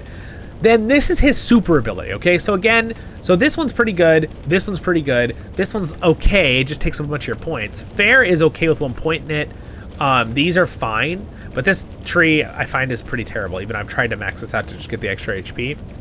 But then when you go to the final tier 5, Prince of Dol Amroth, this is amazing. This one is an amazing ability, and if he had follow-up with this, he'd be a monster. So mounted units' speed is increased, gains stun and madness immunity. So 1 point makes all of your people without the items, so you can focus on items doing other things. You don't need to have stun immunity or madness immunity, which is insane, right? Those are so strong. So you get a fire resistance, right? Or something on your gear. And then Horsemen, Knights, Cataphracts, and Swan Knights HP. So really you want to get to those Swan Knights, so you either have to be playing a game mode you can get Swan Knights, or you have to be the faction Gondor to make him work. Or Cataphracts are not terrible. But again, max level effects active. So they all get plus 6 HP. Really tanky. Fantastic, okay? Then he's got Mounted Combat. This is where his damage comes in. This is where he helps his troops. So that's great. Again, it's in tier 5 tree, which again is crazy. And Coalition. Men have a chance to deal the highest damage, and you can throw in maybe some, again, mounted units. Don't have to be just men, by the way. The speed and madness immunity, that could be anything. So you could, let's say, Bow Knights, right? You could throw in Bow Knights with it. and then they gain initiative, and they get a chance to gain initiative, right? Which is great. So what I've been trying to do with him is I've tried a couple different mixes of this, but I'll do full points in this, full points pretty much in the bottom tray here. Sometimes maybe I won't do coalition if I'm not using elves. So, you know, all mounted combat, full Prince to Lamroth. Then I'll do full air and maybe like nobility for more damage for my, you know, put some Rohirrim soldiers, horses in there. I've tried that, maxed all those. It's fine. He doesn't really ever win anything in PvP, and he's okay at tile taking. And then I'll put 1 point in this for initiative, right? It's disappointing. I've tried so hard to make him work. He's kind of like Frodo and Sam. My friend Jethros has tried so hard to make Frodo and Sam work, and with really good gear, and they seem like they would be good, but again, you look at their stuff, and their stuff just doesn't synergize, right? Because like other characters synergize really well with their own gear. Like let's say Gilgalad, for example, right?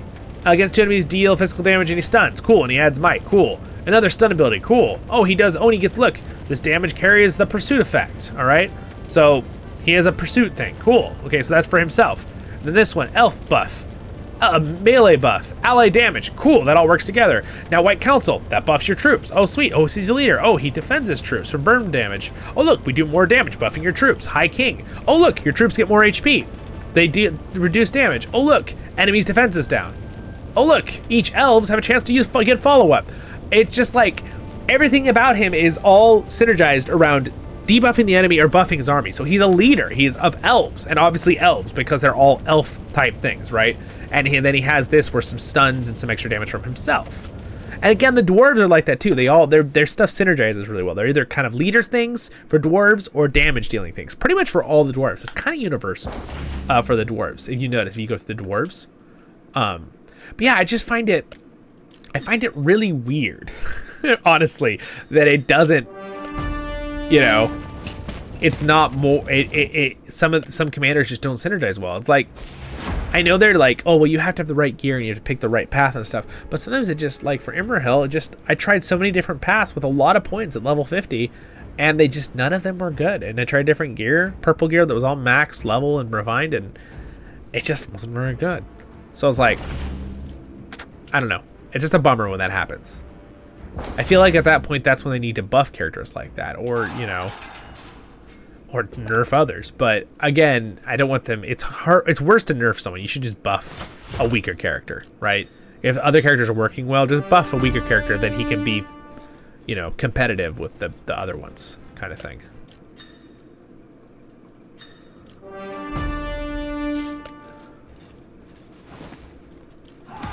Anyway, there's my information about that.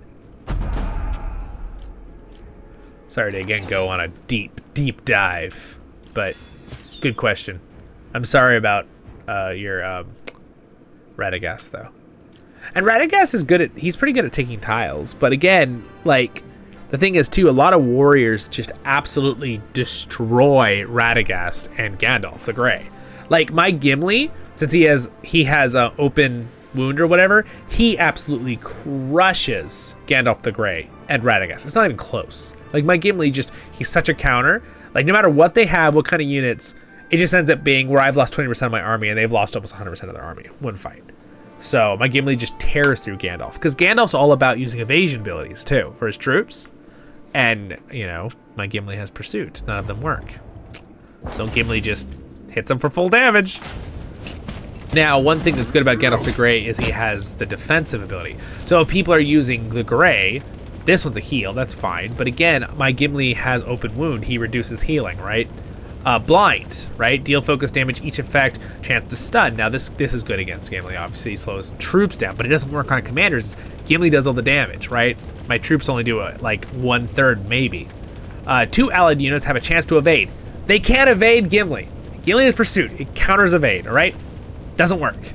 So for the first, every 2 rounds, they have a chance to do 70% chance to evade, which is why he's great at taking tiles, but against Gimli, useless, okay? Mithrandir, first round against all enemies, damage received, blah, blah, blah, and 3 allied units evade the first instance of damage. Again, amazing for taking tiles and defenses. This bottom max out thing, useless against Gimli. Gimli hits him anyway. Now, granted, this stacking effect will reduce the damage, at least, from the focus. This one, damage reduction, still good against Gimli, obviously. Initiative follow-up with you. This is good just to fight me. But again, by the Gimli's already crushing your troops. Stun, again, stuns my troops. Gimli does all the damage, doesn't care. Increases focus, obviously, damage. This one's a good one, obviously, against Gimli.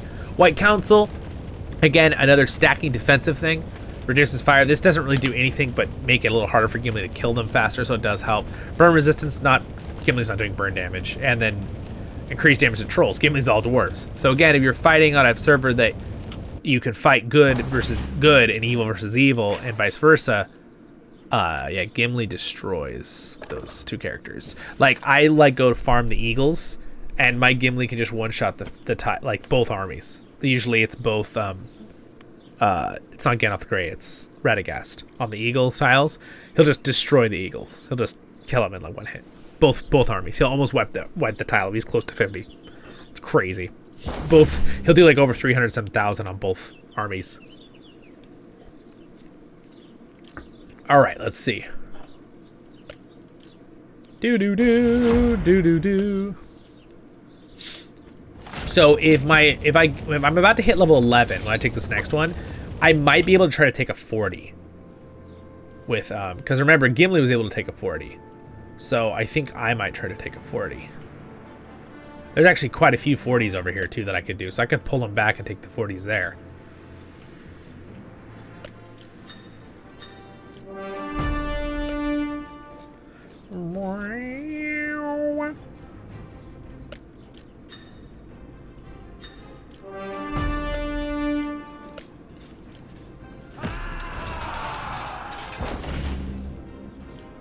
All right, let's see here. Get rid of these 10s. All right, he is now level 11.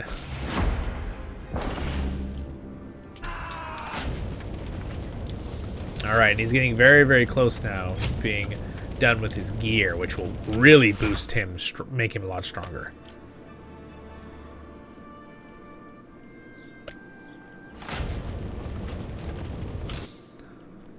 Again, he's not going to quite be able to get to 13, I don't think, unfortunately. Which is kind of a bummer. A little bit.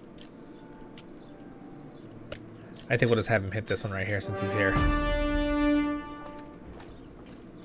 I also want to get to this crossing. I'd like to be able to take this crossing soon. I mean, not soon, but relatively soon to help.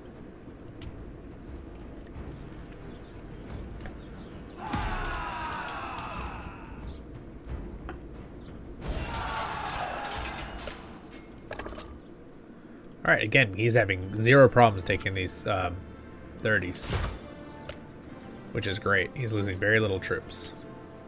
All right, but who has horses? I need more horses. Ugh, 40 seconds. I'll have to wait.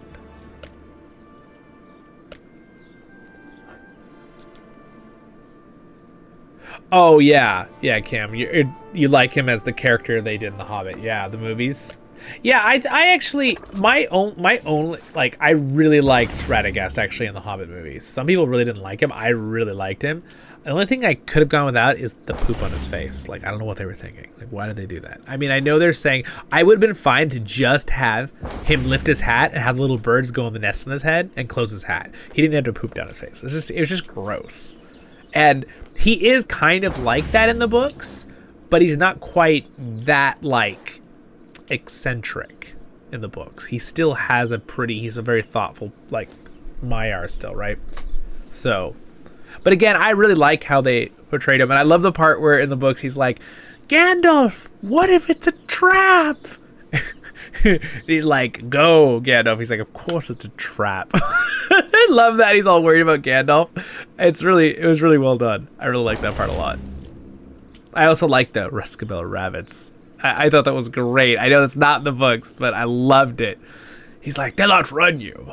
What? No, they won't. These are Ruskabel rabbits. I'd like to see them try. That part was actually, I really like that part a lot. Those are things that Peter Jackson added that were like, I thought are like classics. I really enjoyed. I think probably my only really big complaint about The Hobbit, if I was going to pick one, is the love triangle thing. Again, I like Tariel. I like her as a character. She's a cool character. I just wasn't really a big fan of the whole love triangle thing. Because it's like... I don't know. And again, it kind of, for me, Feely and Keely and Thorin felt a little too on the edge of being like human instead of dwarves. But again, I love their characters. The actor for Thorin is just freaking amazing. He's so good. He's exactly what I think of Thorin to an extent, except for the part where he kind of goes like the dragon sickness thing, which is a real thing in the book. But they almost go a little bit more, almost like he's like on drugs or something, right, in the movie. It was a little much for me, but I understood what they were trying to do. They were trying to over-exaggerate it for the movie's sake, because they couldn't go into a lot of detail, as in a book, you can read what's happening. The author tells you what's happening. In the show, you have to feel it and see it, unless you have a narrator, and you're not going to have someone narrating what's happening. Now Thorin is thinking about this. Now, in a movie. So I understood why they kind of exaggerated that a little bit. So... But again, he's such a great character.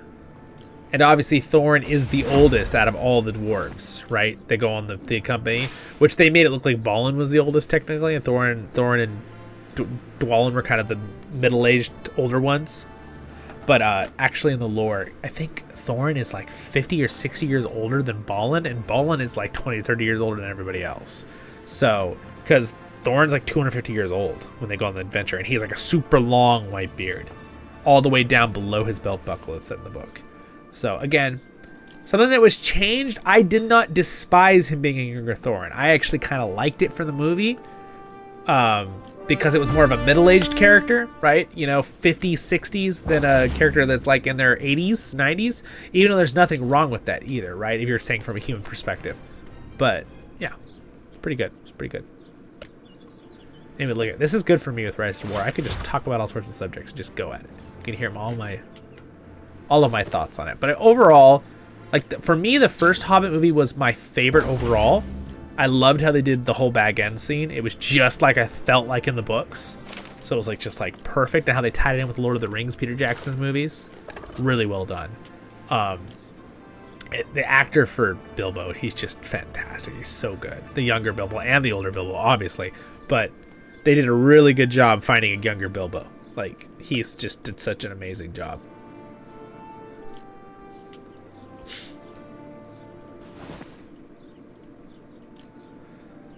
Yeah, gosh, those movies. The Hobbits are classics. They're so good. The Hobbits are so good. It's hard for me to see why some people don't like the Hobbit movies very much. I've had some people explain it to me, the things they disliked, and I totally understood what they disliked. But at the same time, even people who've disliked it said they still think it's a classic. They still think it's a good movie. They're just they don't like certain parts. But for me, the Hobbits are 9.5 out of 10. I just love the Hobbits. It would have been a 10 out of 10 for me. And again, that's not me judging it with Lord of the Rings. I'm judging it with the Lord of the Rings 3. Obviously, the Hobbit would come down a little bit. It'd be an 8 out of 10. Lord of the Rings are 10 out of 10 or 11 out of 10. Wait, you can't do 11 out of 10? Really, Zollin? Oh, well, okay. I guess they're really good. 110% for the Lord of the Rings movies, right? But the Peter Jacksons. On a side note, too, a lot of people are saying, because the Rings Power didn't do as good. Is Lord of the Rings franchise ruined? It's no, it's not. That's not the... They're not in charge of the Lord of the Rings. We are the fans, right? The classic of Tolkien stuff will never be ruined by anything. All the original stuff can never be touched. We can always have our original books. That's the best part. We always have Peter Jackson's wonderful movies, no matter what comes. But you know what? Hey, maybe we'll get a really good season. Or a really good show in the future. I'm excited about the Rohirrim one that Newland Cinema is doing. That's an anime. I'm really excited to see how they put anime together with Lord of the Rings, because I'm a big fan of a lot of good animes. Not weird, scuzzy animes. I'm talking about good storytelling animes, because animes have a way of being able to do emotional storytelling better than live action can. I've always thought that. It's just a way they can do it. So I'm really excited about the War of the Rohirrim. I think it's going to be really, really good. I don't know what you guys think. Leave a comment. You guys think it's going to be awesome? I think it's going to be awesome.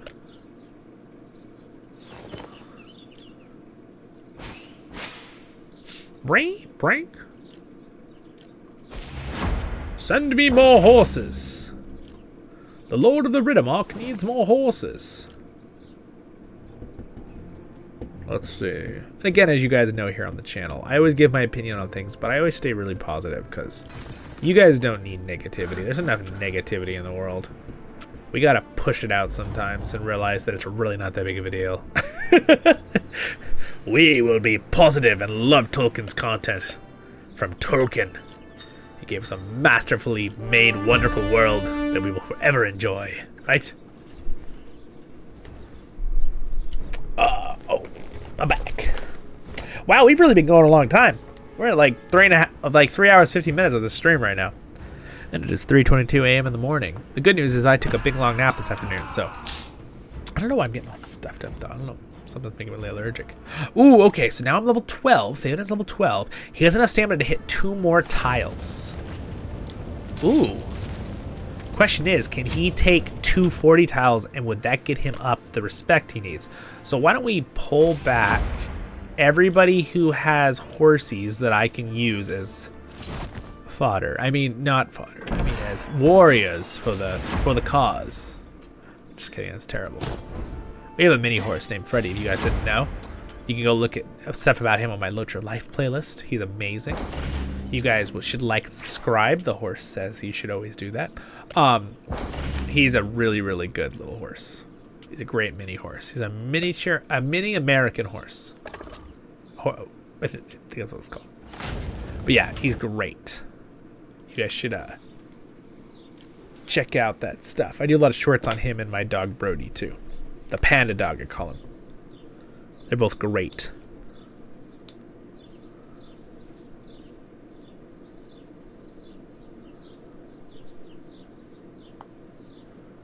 Do do do do do do do.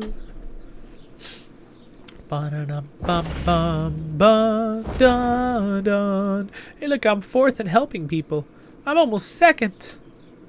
I'm helping everybody. Am I catching up on... I'm catching up on power here. I'm getting there. I'm getting there.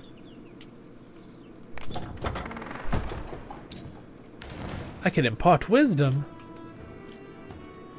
Well, who have I not... I think I have imparted wisdom to every good character. Look at that. How fun is that?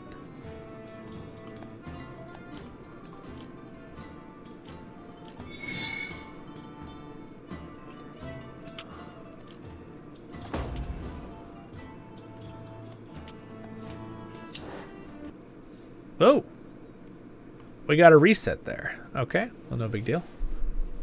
A little bit of a reset on the app. Bro.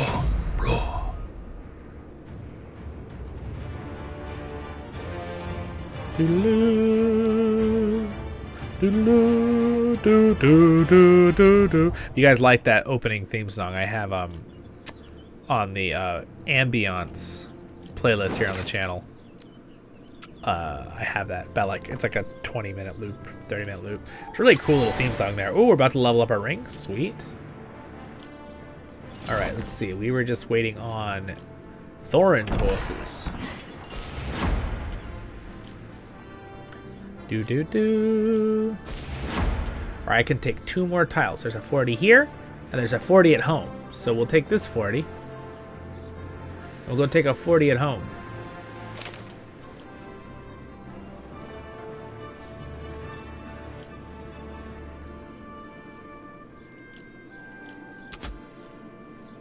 Yes, welcome, Denethor.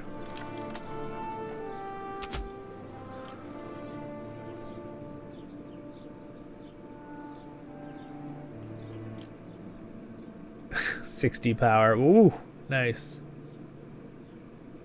Got a 60 tile. Got a 90 tile. Wow, Daka. Daka has a magnificent whale Theoden. Look at this thing. Look at this thing. Look at that beautiful weapon. Beautiful armor. Beautiful helmet. Amazing reins. Again, allied mounting units each recover. This one's better. If I get an upgraded one, I might do that one. Because mine's speed right now. So it's like, eh. But the reins are so good. I'm lucky to have the reins I have, though. I have pretty good reins already, too. But yes, very lucky. Also, I have this item. This Zeribor's Pride, is really, really good for dwarves. Again, I focus mostly on dwarves, but I'm glad I have a Theoden I focus on too, because we're doing Rohan this season, and Theoden has a buff that buffs the special marshals too, which are the tier 4 unit for them. All right, here we go. Let's see how he does against this one. Let's see how much experience he gets. Our ring up, leveled up, sweet. Level 7, hurrah. I need level 10 to get more spots there. Let's see how we do. Oh, it's only about a quarter XP, which is kind of a bummer. Oh, but our gear is now maxed. Wonderful. Now that our gear is maxed, how do we do in this fight? Oh, pretty darn good, actually. Pretty darn good. All right, let's summon him home. Bum bum. I don't want to wait 2 minutes. I want to summon him now. Mwahahaha. Help Denethor with his apothecary. You know, so he doesn't burn himself alive. Just kidding. Denethor. Burning people alive. It's not very nice. Alright, 26 minutes, but I do not have enough stone. I need more stone. The stone quarries must work faster. They must quarry the stone. Well, like there's a weird rumble effect. Boom, boom.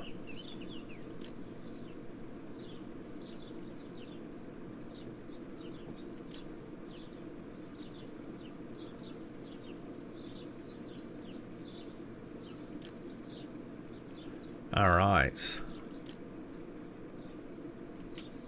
Dun dun dun. Let's see how good this guy's. Oh, not bad. Not bad. He got a bunch of gold stuff on him.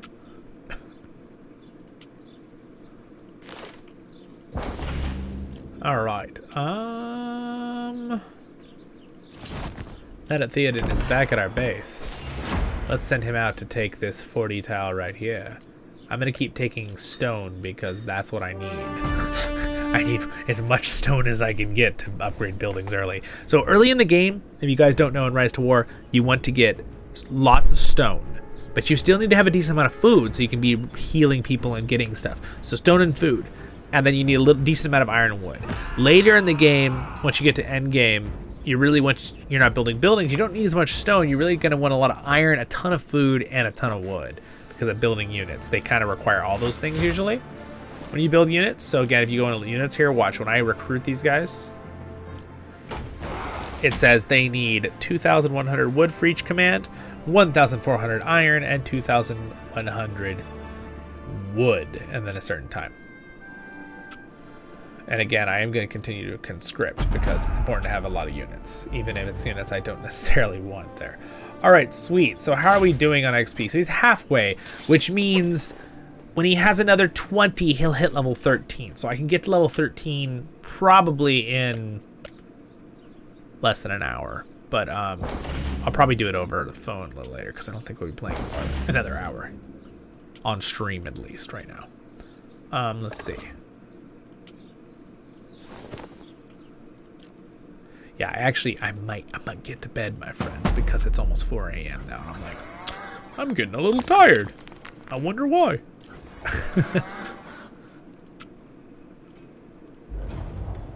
All right, my friends. Well, thank you so much for joining me today on this stream. And yes, Zollin also says thank you. You guys have a wonderful day in Middle-earth. I'm your hosting guide, Zollin Ironshield, as always. Baruch Hazad Kuzad menu. Have fun in Middle-earth, my friends. Stay happy. Stay positive in life. Thanks for hanging out. If you watch this whole video later as a video, you're awesome. Thank you to my wonderful patrons real fast. Thank you to Skumley for being a royal guard. I appreciate the support. You guys are the best. And you guys for subscribing and liking the video. I appreciate that too so much. Subscribe on there if you're watching this video later, or down there if you're live. And next episode's up there. Zollin also picked one out over there. He says that you like the LOTRO tale. I do voiceovers in that through the Lord of the Rings Online, through the stories. So you guys have a great day in Middle-earth. And again, I hope you enjoyed this early morning or late night stream, whatever you'd like to call it, and I'll see you on the next episodes of Voice of the Rings. Baruch Kazan, Kuzan, I menu, and I plan to make you much more fun content with the help of my assistant Zollin over here too. See you all in the next episodes of Voice of the Rings.